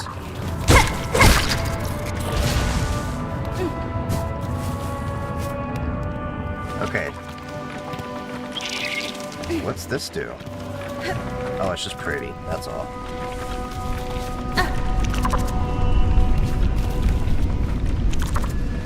I don't have a map? Yanara. Va, va. Oh, okay.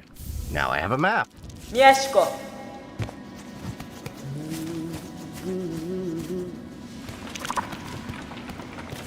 Okay, there's a cavern down here.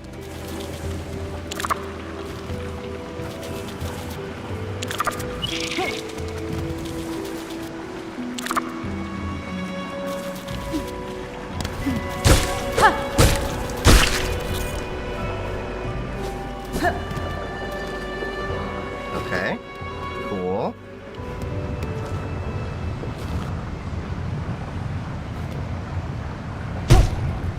Oof, that was a nice drop.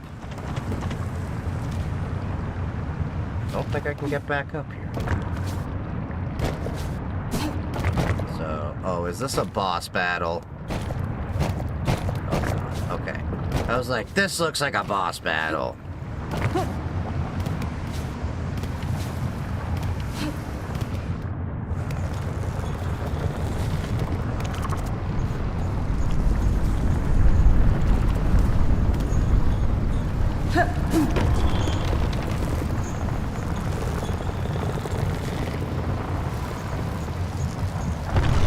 What is that?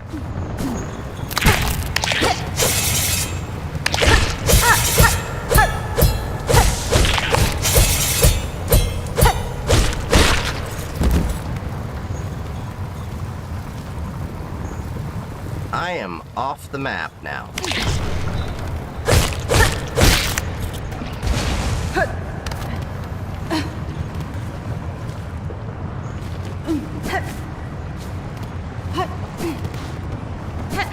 Nope, nope, no. Ah, mother. God damn it.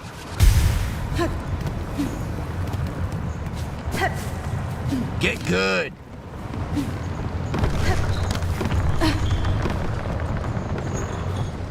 Ooh, what's this? Oh, great. Bebito, lelos.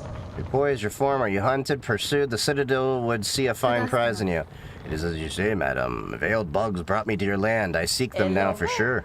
Ah, fierce. These are bleak times. I can't speak. But a powerful stray like you could certainly cause some damage. Well then, I've no love for the holy caste, and I do worry for the kingdom's ailing state. If you're seeking to settle the score, perhaps I can lend some aid. If you're planning to ascend from these low fields, you'll be needing some lift, and I'm just the bug to help. Head for the caves beyond my home. The bugs within produce a marvelous spine, flexible yet strong. Collect their spines, return them to me, and I'll have your old cloak transformed into something far more buoyant.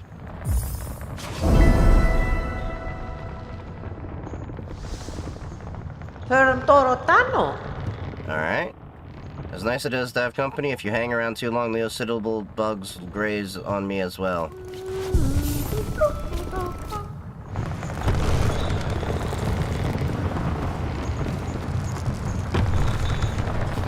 So, what do I gotta do?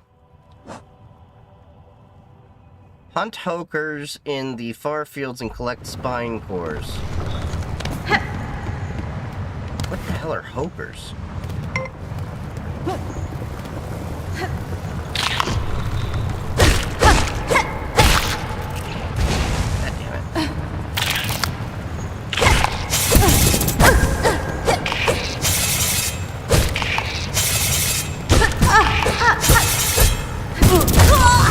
God damn it.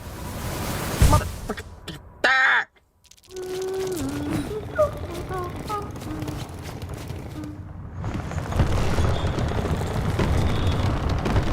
I enjoy this game, but it also frustrates the hell out of me sometimes.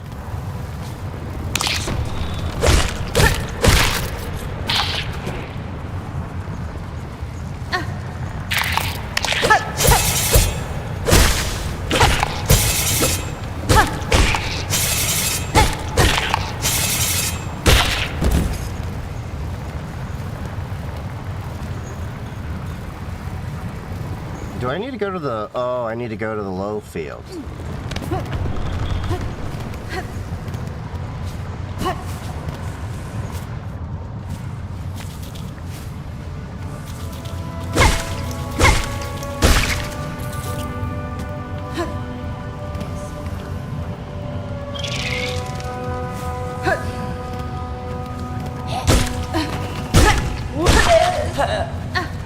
damn it. Oh, I was like, you stole my beads! My precious beads! You sound like a 5-year-old. Give me my beads!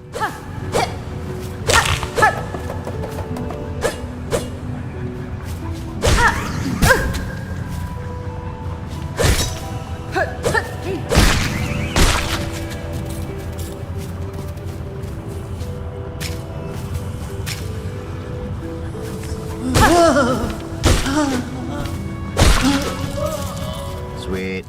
This game looks like it would do to me what Hades and Celeste did, but yeah, nobody will put it down. Oh yeah, it definitely is. I am definitely playing this until, Borderlands 4 at least comes out.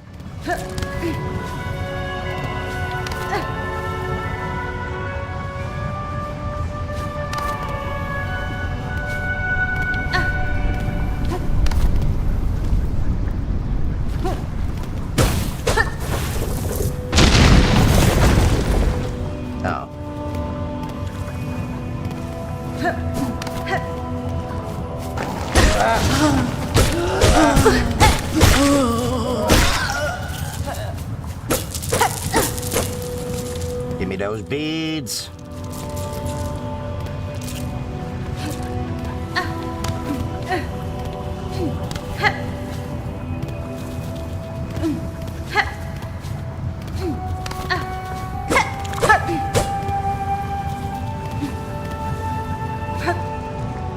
Okay, so what am I supposed to do?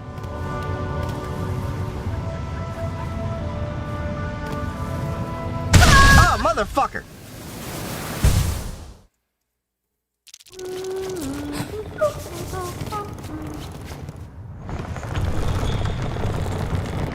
Think it's possible to live without a phone in the future, like just with a Nokia? Dude, you're asking like, I never did that before. I mean, today, it's a little bit hard, but you could totally live without a phone. Now, living without a computer and internet, that is next to impossible due to, how, like, you can't even apply for a job without the internet these days. I got Kurt. Yeah, I know. I don't know why everyone has been coming in, like, since the beginning. Like, did you hear what happened? Did you hear what happened? Of course I heard what happened.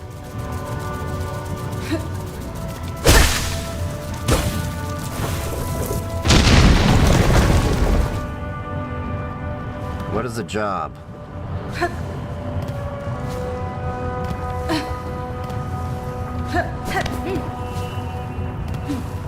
Okay, so can't do anything there.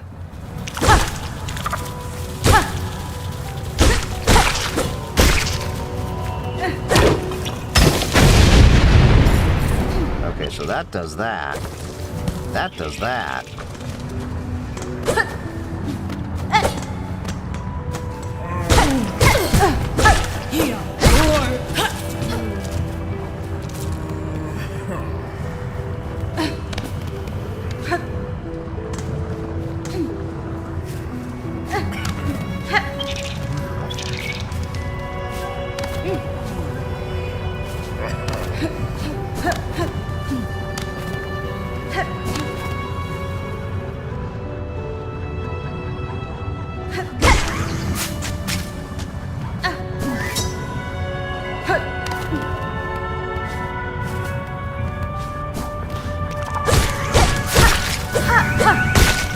Those are the things I gotta... Oh!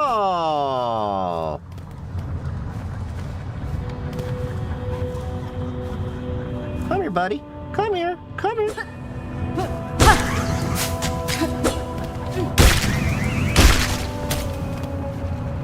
Oh, mother! Friend!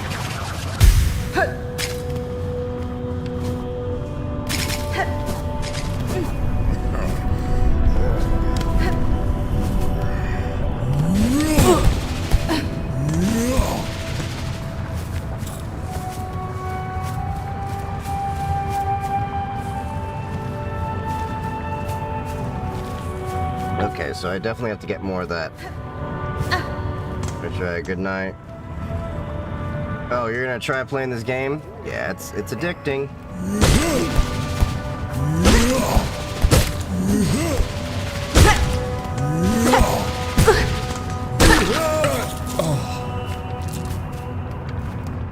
Wait, forgot a bead.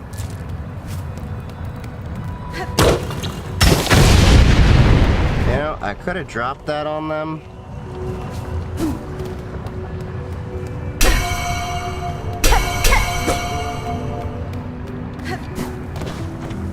Okay, I guess I gotta get more Hoker cores.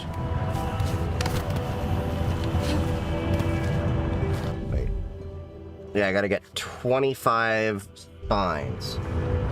You're gonna make me buy this game, I gotta save money.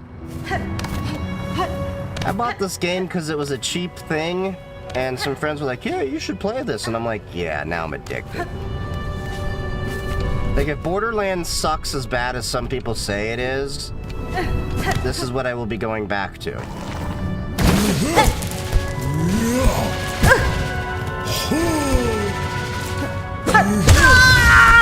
God damn it. Now I gotta go all the way back to go get myself.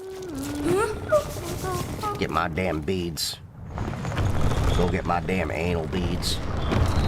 Shove them right up my ass.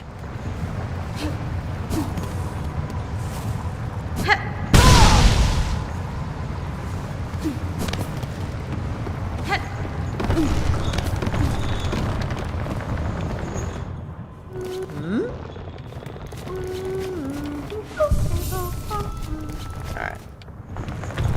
Just get fully freaking healed.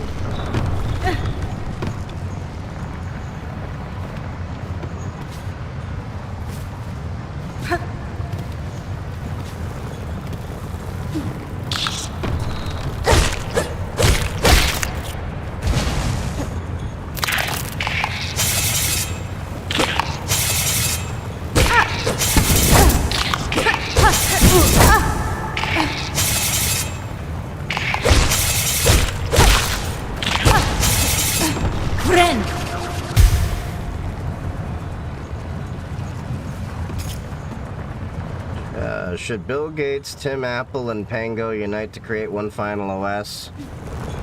No.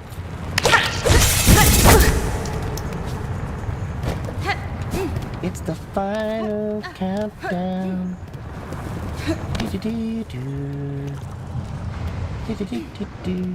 Oh wait, now I gotta go back all the way over there.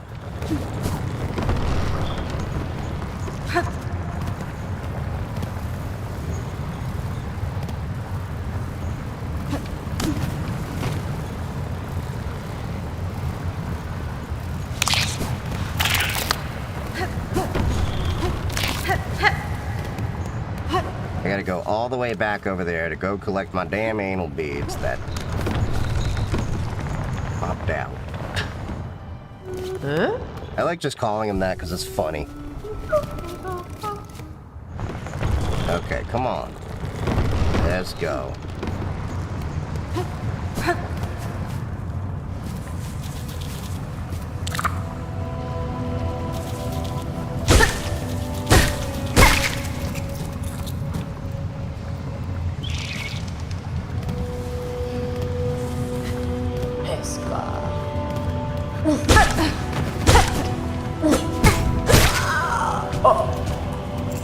Give me my damn beads.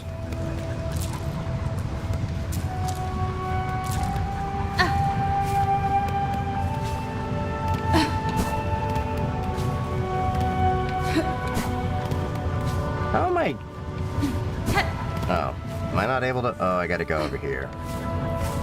Go over here. Collect my damn Hoker core.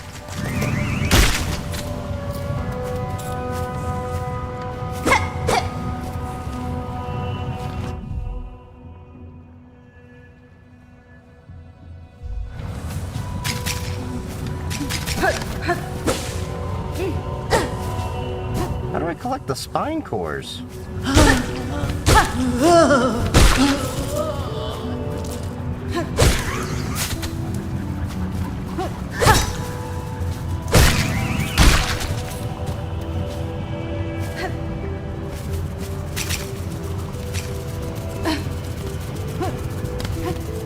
Okay, I gotta look this up because this is making no sense. You believe in heaven and hell? I believe we're living in hell.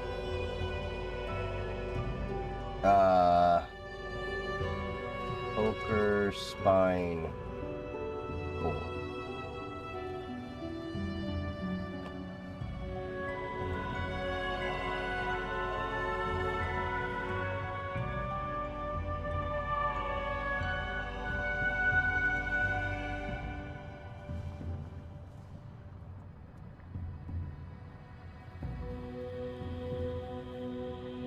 You need to hit it until it shoots its spine, so this enemy is floating. You player's gonna an up direction. Next, locate spines on the terrain and hit it to create an orb drop. Pick up this orb to get the spine.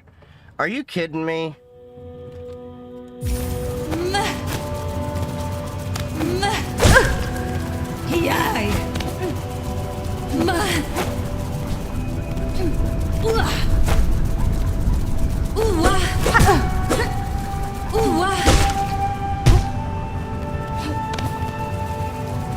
You are really bugging me, dude.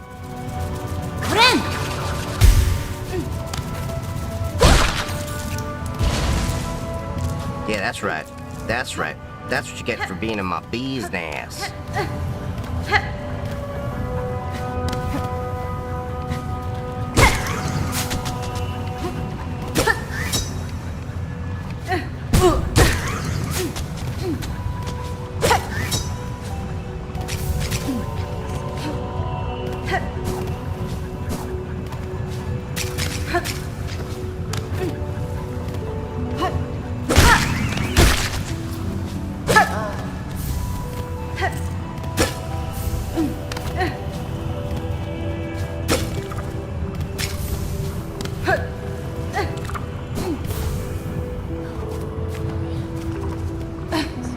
There we go. Okay. That was not very descriptive that we had to do that.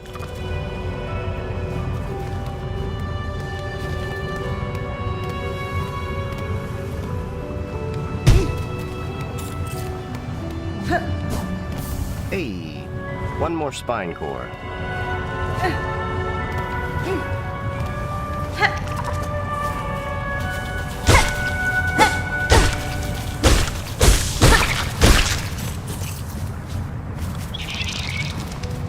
Okay, let's go get my, coon.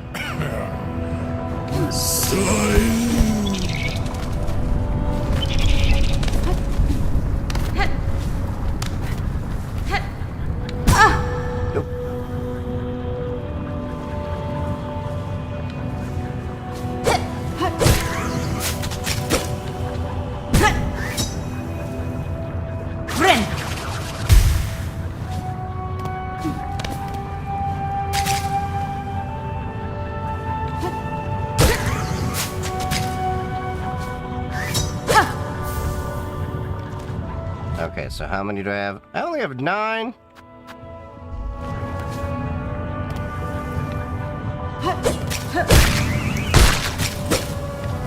God damn it.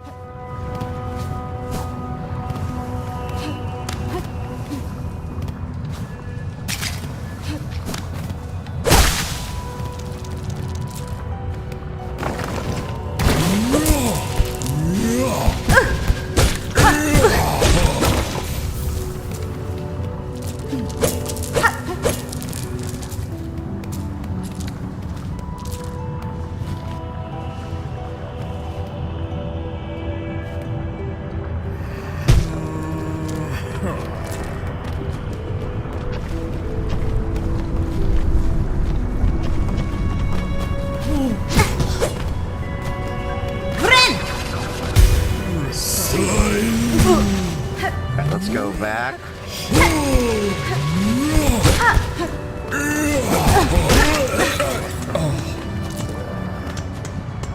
Damn, those guys are a little bit difficult.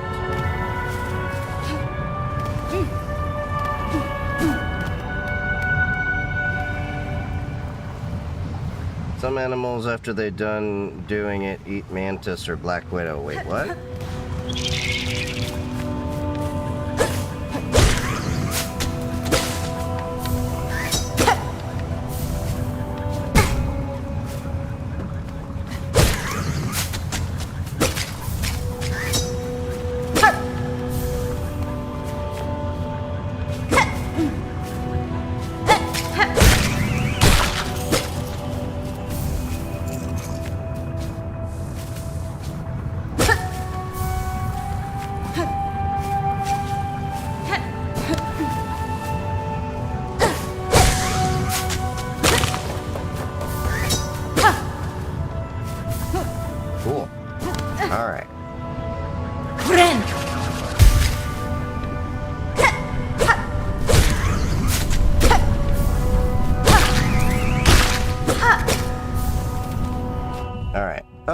almost there.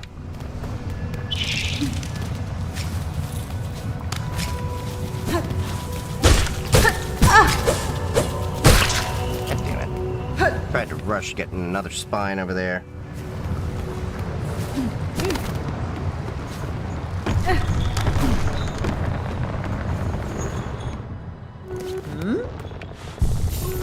At least heal up while we're here. Then we can go back.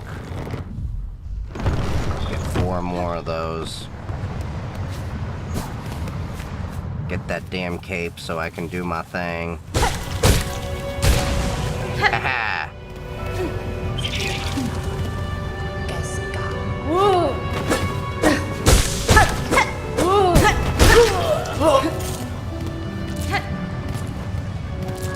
Got almost 300 beads.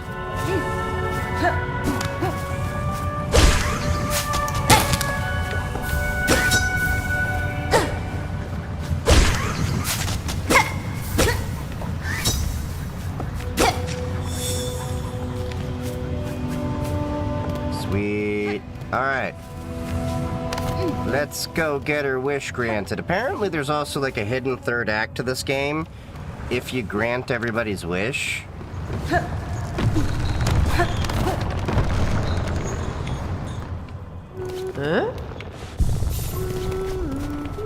Hello, babe. Well, then I can tell by the rattling from within your cloak your hunt was a success. If you'll kindly pass over the spines, I can get to work.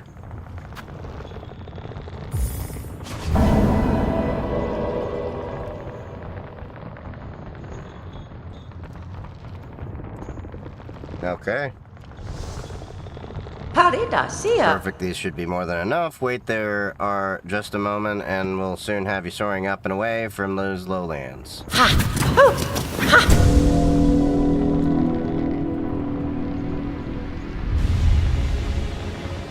I've got the drifter's cloak. Press A in the air. To ride strong winds gracefully. Husband? Mel. Quite welcome, dear. A rare opportunity to practice such intricate sewing, and a warrior sword like you will be able to properly wear my additions. Float away now, stray one, and do not try to die. I'd rather not have my heart go. Madon. I'm loath to spoil the surprise, but curiosity begs me. Do you know why they pursue the citadel bugs? No certainty, but I've got a strong suspicion. They hunt me for my nature, for the silk produced within my shell. Aha, truth, no doubt. In Farloom, yours is a rare skill, prized beyond measure, to channel one's soul within a thread, soul and silk, inseparably linked. It is a skill almost lost from Farloom. Those old weavers shared it, but they're long dead now. There's another alive in this kingdom that shares my nature, or some part of it. I've seen silk similar to my own. It snares the shells of those upon the roads. I've seen it wrap them, possess them whole. There is will within the thread, one that seems to come from somewhere above us, the citadel. Good sharp sight you've got. Sat that citadel, all roads towards and all answers waiting, and a long climb up there, my dear. Well, it's time you get going. Your style and your silk sure are fine, but stay too long and you'll only be trouble for me. Just get my save in.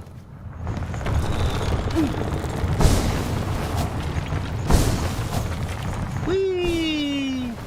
Woo! Okay, that's cool.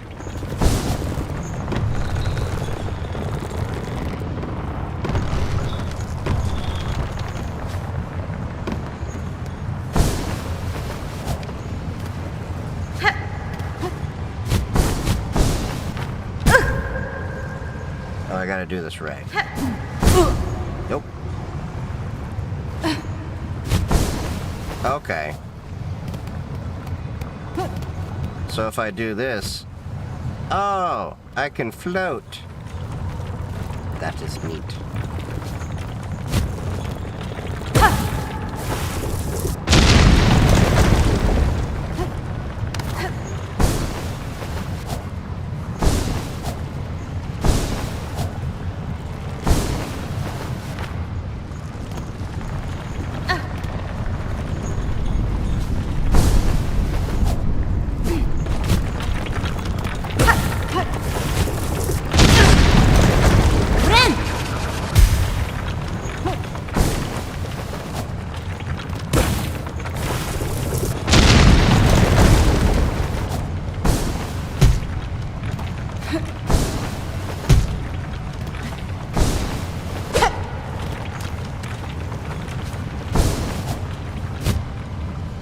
Oh, okay. I see. I'm getting the hang of it now.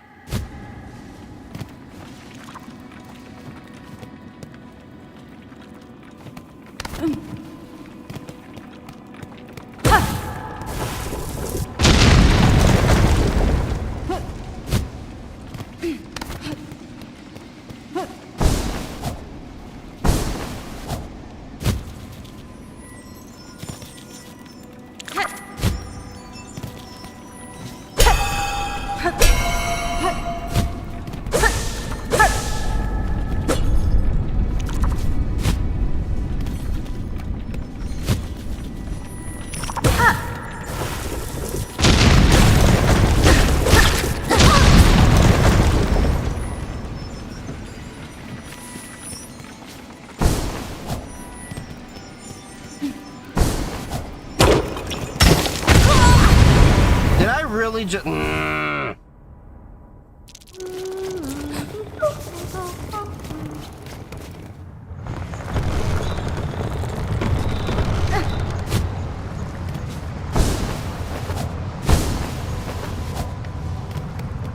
Okay, so now we're gonna go...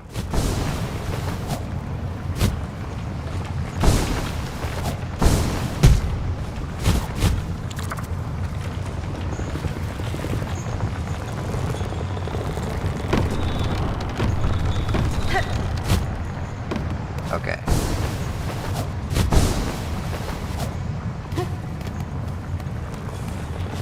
I gotta time all this shit.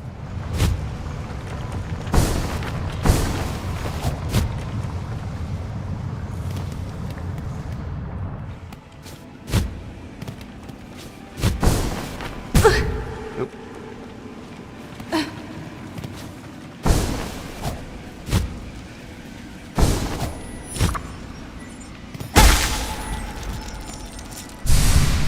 Okay, what was this I just picked up?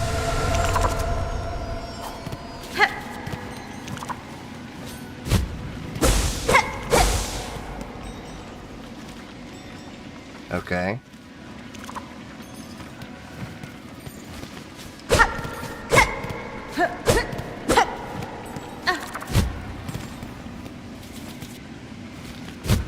Oh, this room's not connected.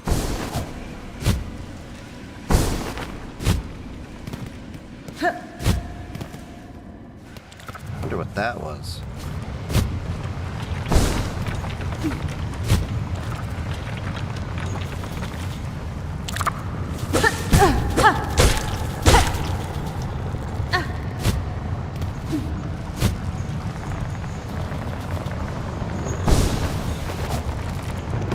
Let's at least get some more health while we're here.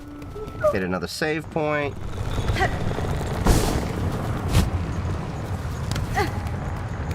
And...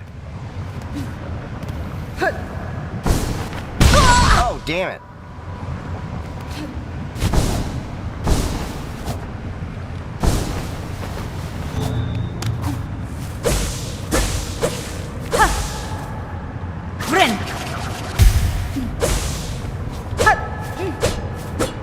What are those things?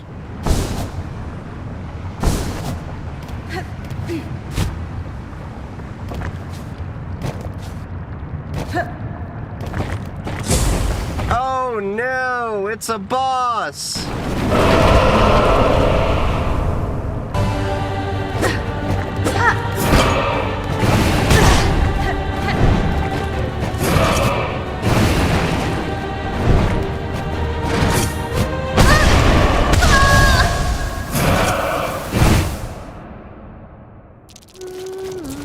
What software do you use for combining screen and cam? That looks great. It's OBS.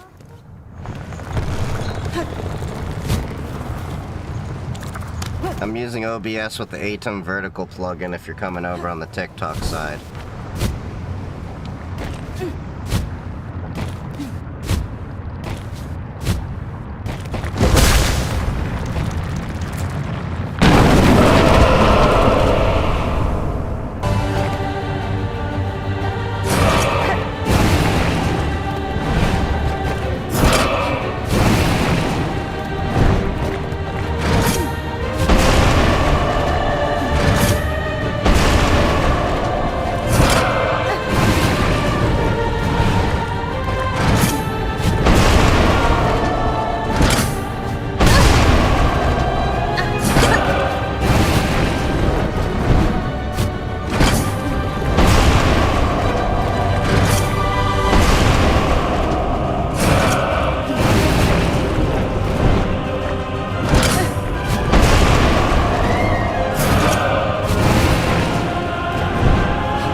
to, like, time smacking him in the head. Okay.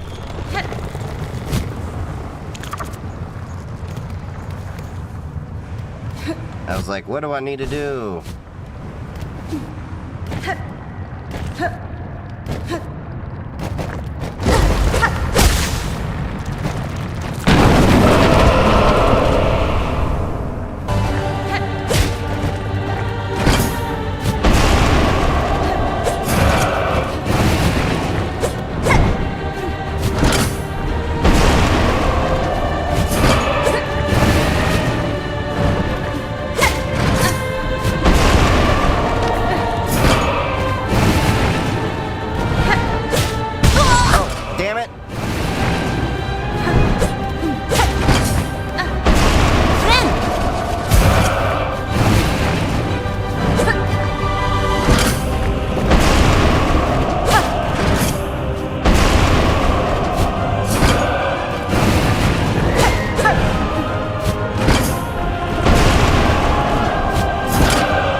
Too low.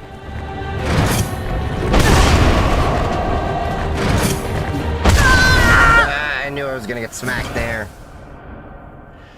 God damn, these bosses are so hard.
Knockdown. You're gonna probably have another wind. Got it.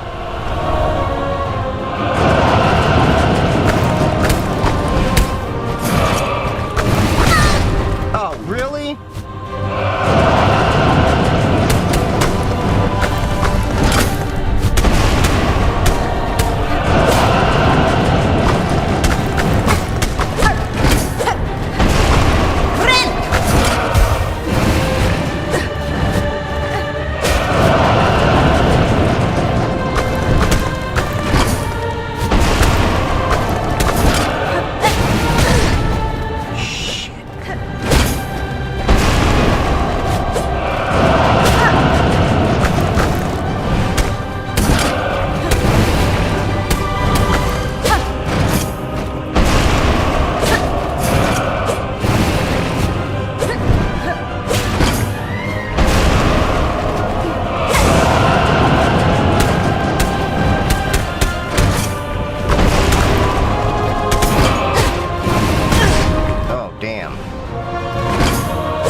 one more in you?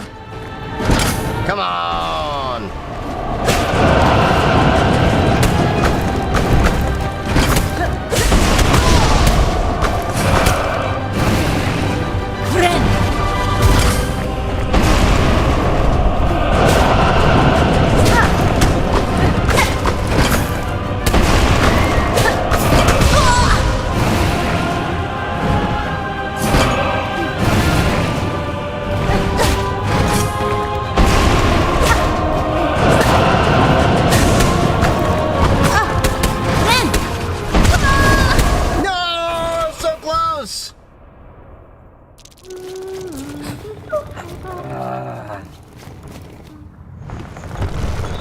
It's all about timing.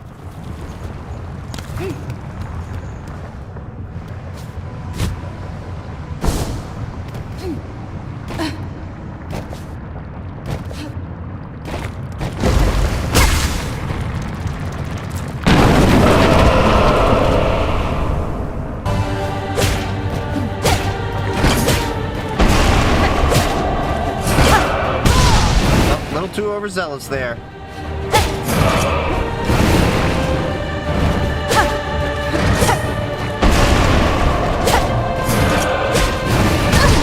Too low. Oh, damn, Yeah, I went a little too hard there. Got a little too cocky. Got a little too cocky.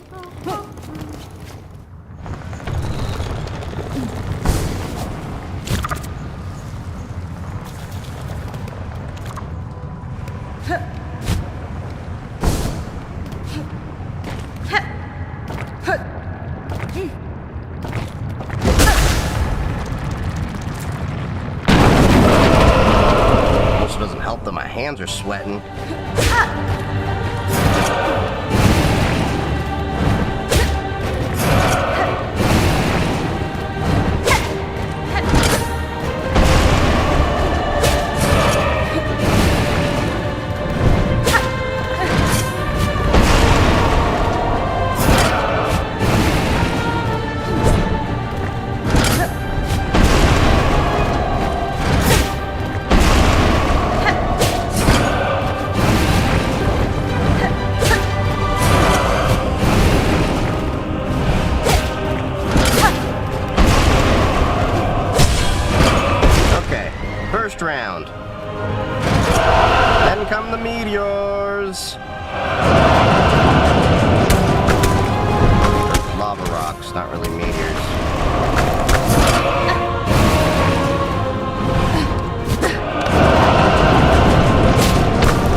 platform. Ah, did not pay attention to that.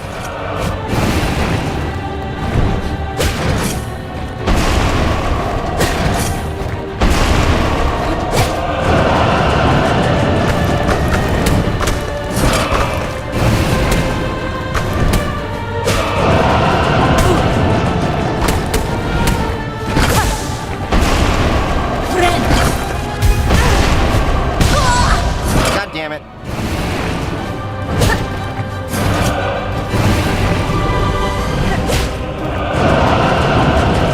I am literally on one bar. Ah, God damn it.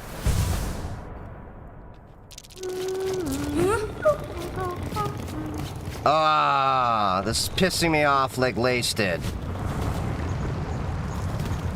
Because I'm like this close to beating them, and then they just come in and kick my ass.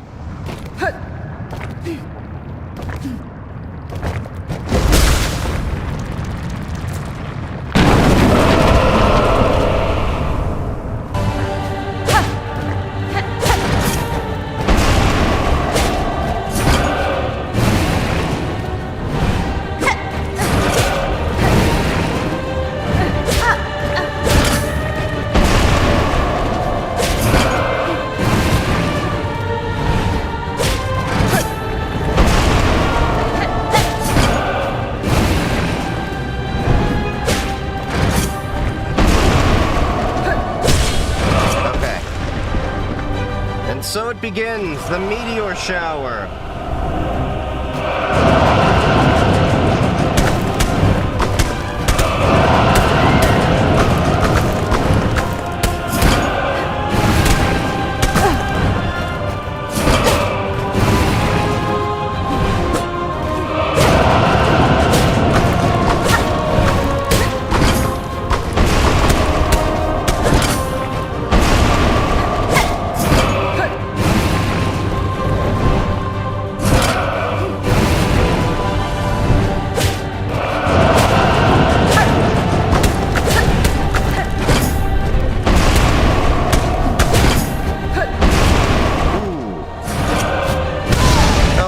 God damn it.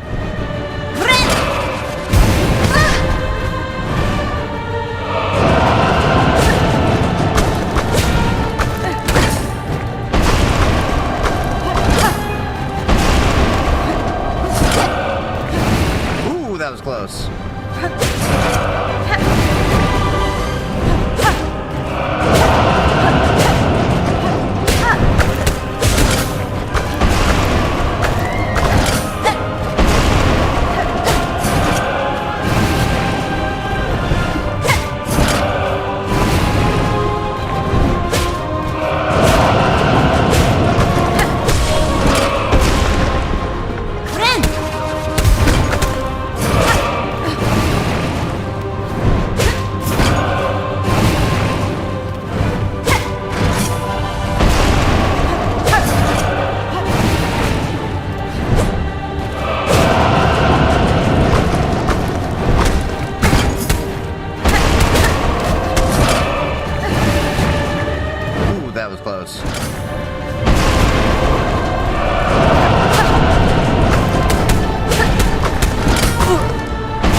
so close!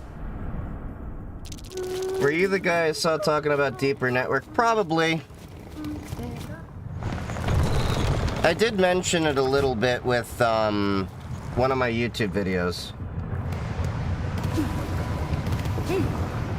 But it was more in passing.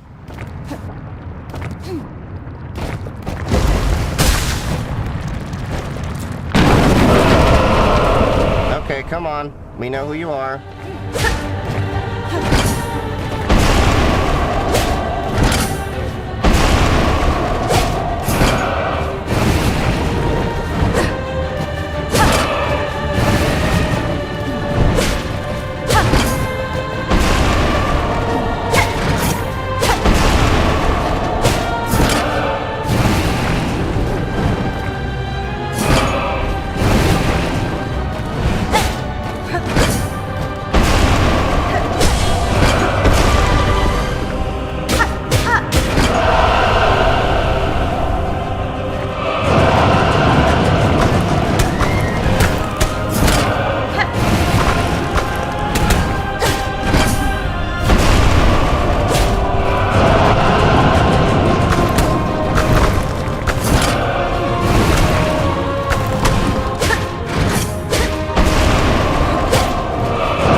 Close.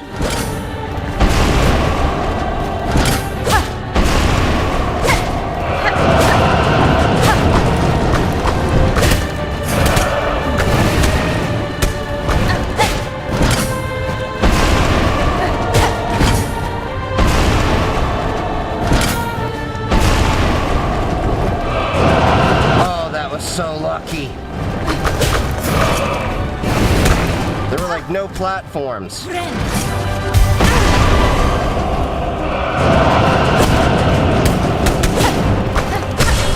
Alright, good.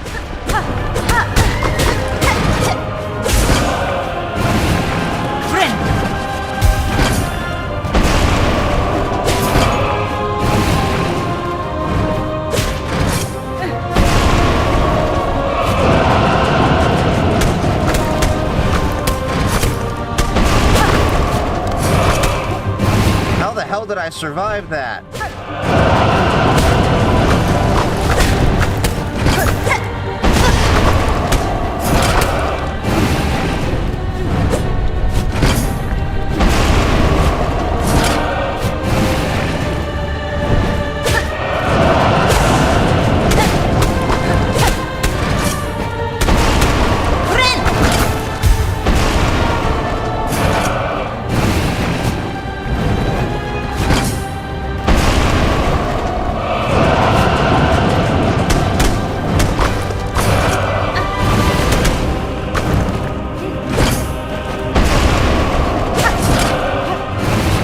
Come on.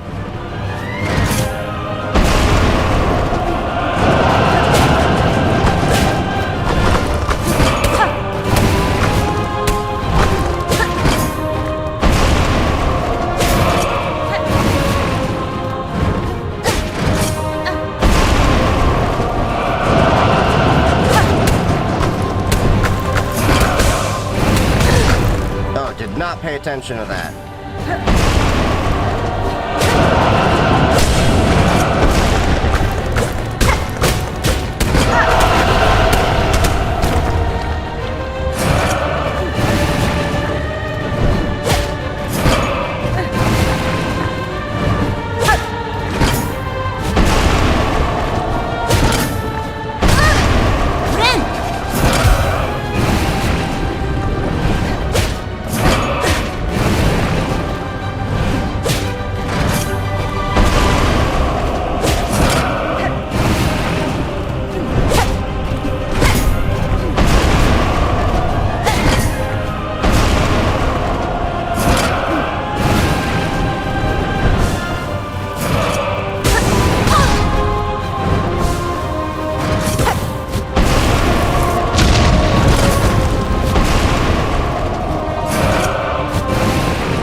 That's what I was trying to do. Get myself healed.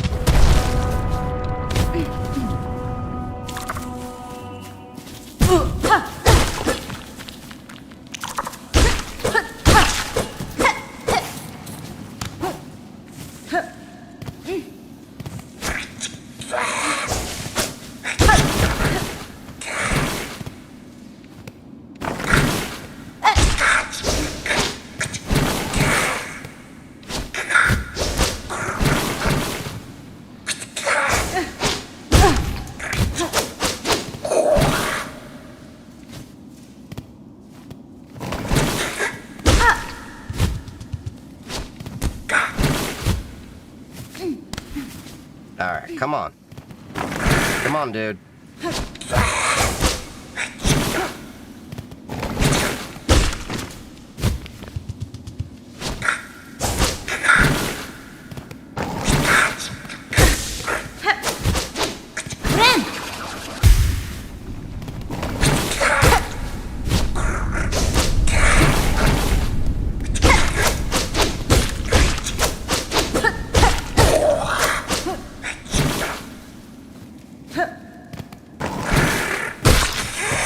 There we go. Got a bunch of beads now.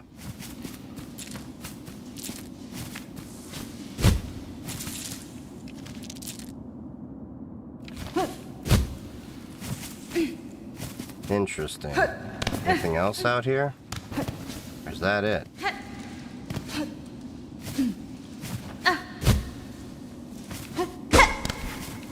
Nope, that's it. Alright, on to the next area.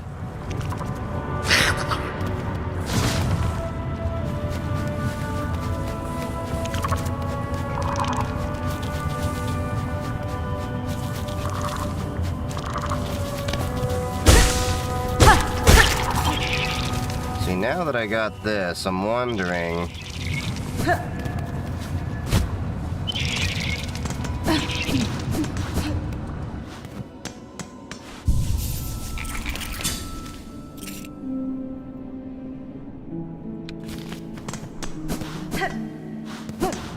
Probably some areas that I need to explore with the new little thing.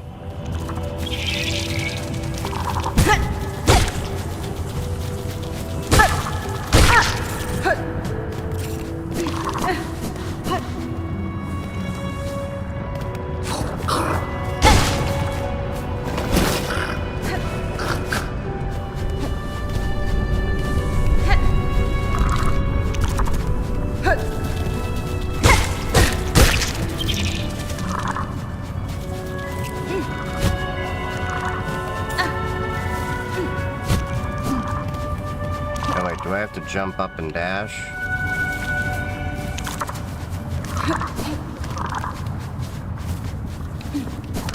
There we go. Nope.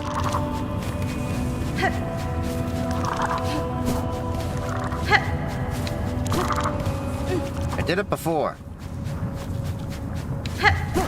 There we go.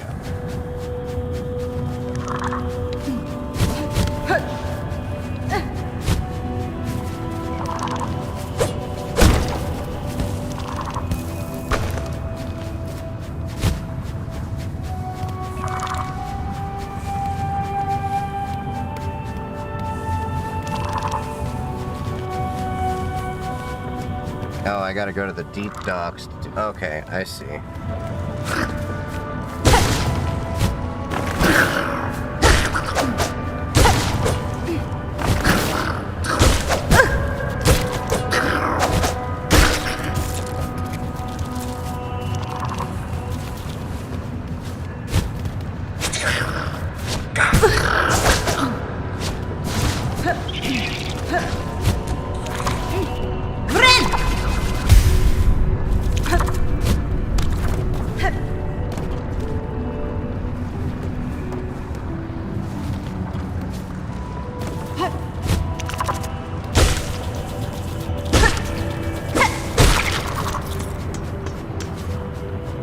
Okay, so now I gotta go over here.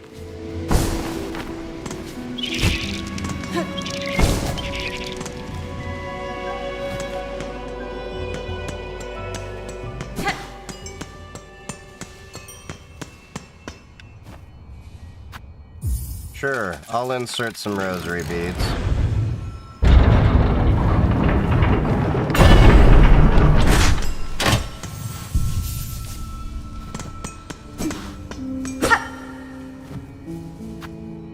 Yeah, sure, I'll put some more in. What's gotta be over here?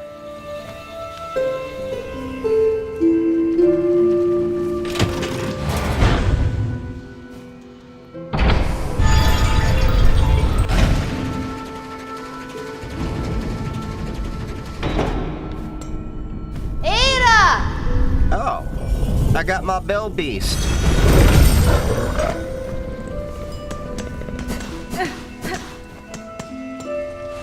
Nice. Alright, let's give this a few more minutes.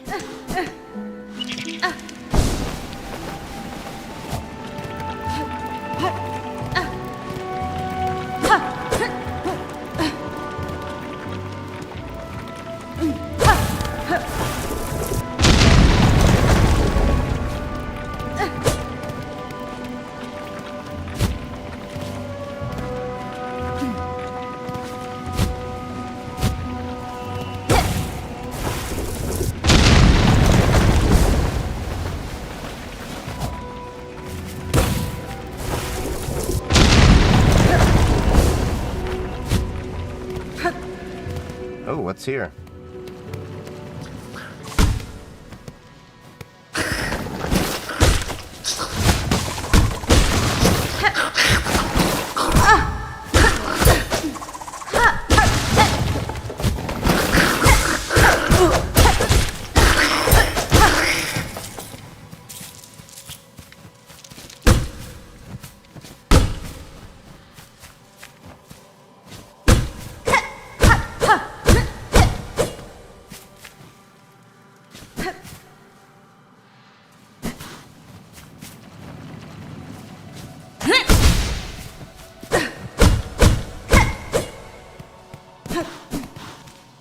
I don't know what that is.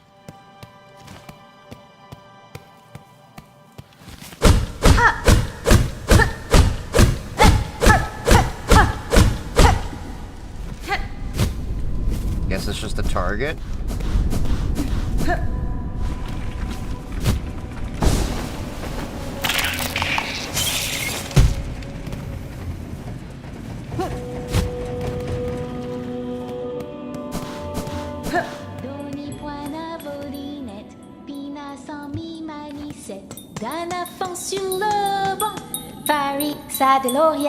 Don't disturb, pilgrim friend. Lift your sight and raise your voice. Have no fear, true, believing. Aren't these fields marvelous? And above us are the bountiful moors where every pilgrim fill the bills. The salt fields are a wonder indeed, but hunters prowl the long grass. Playing your instrument will only alert them to your presence. Well then, alert them I shall. From where they many gather, great songs are. Come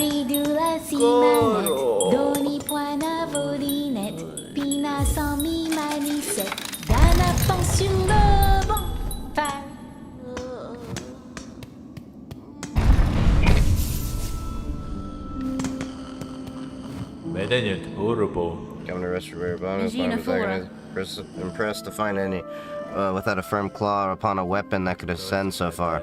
Indeed, we're lucky to have made it here, luckier than many others, or perhaps the difference between the lucky and unlucky is merely faith. Now while we rest, shall we make trade? If you have rosaries, I will take them kindly. That pouch of yours with the scraps left, I could add some pockets so you carry more tools and shards. Yeah, we can do that.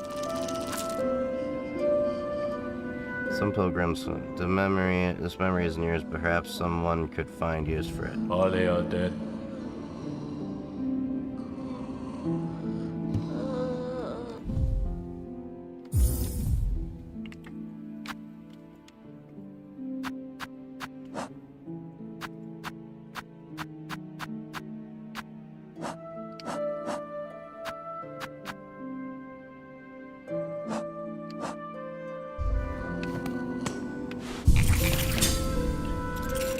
Alright.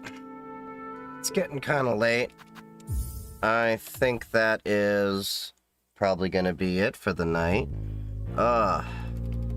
Thank you all for joining me. And make sure, if you haven't already, to follow me on all of my socials. I am on... I gotta wait until the ad breaks over there. Damn. But yeah, I think it's gonna call it for a night. I did do some sound change, audio changes on the system and everything, so I'm hoping the audio worked out great for all of you. The compressor was modified and everything, so it should be able to drop all the audio now to, you know, where my music is not overpowering me or anything like that.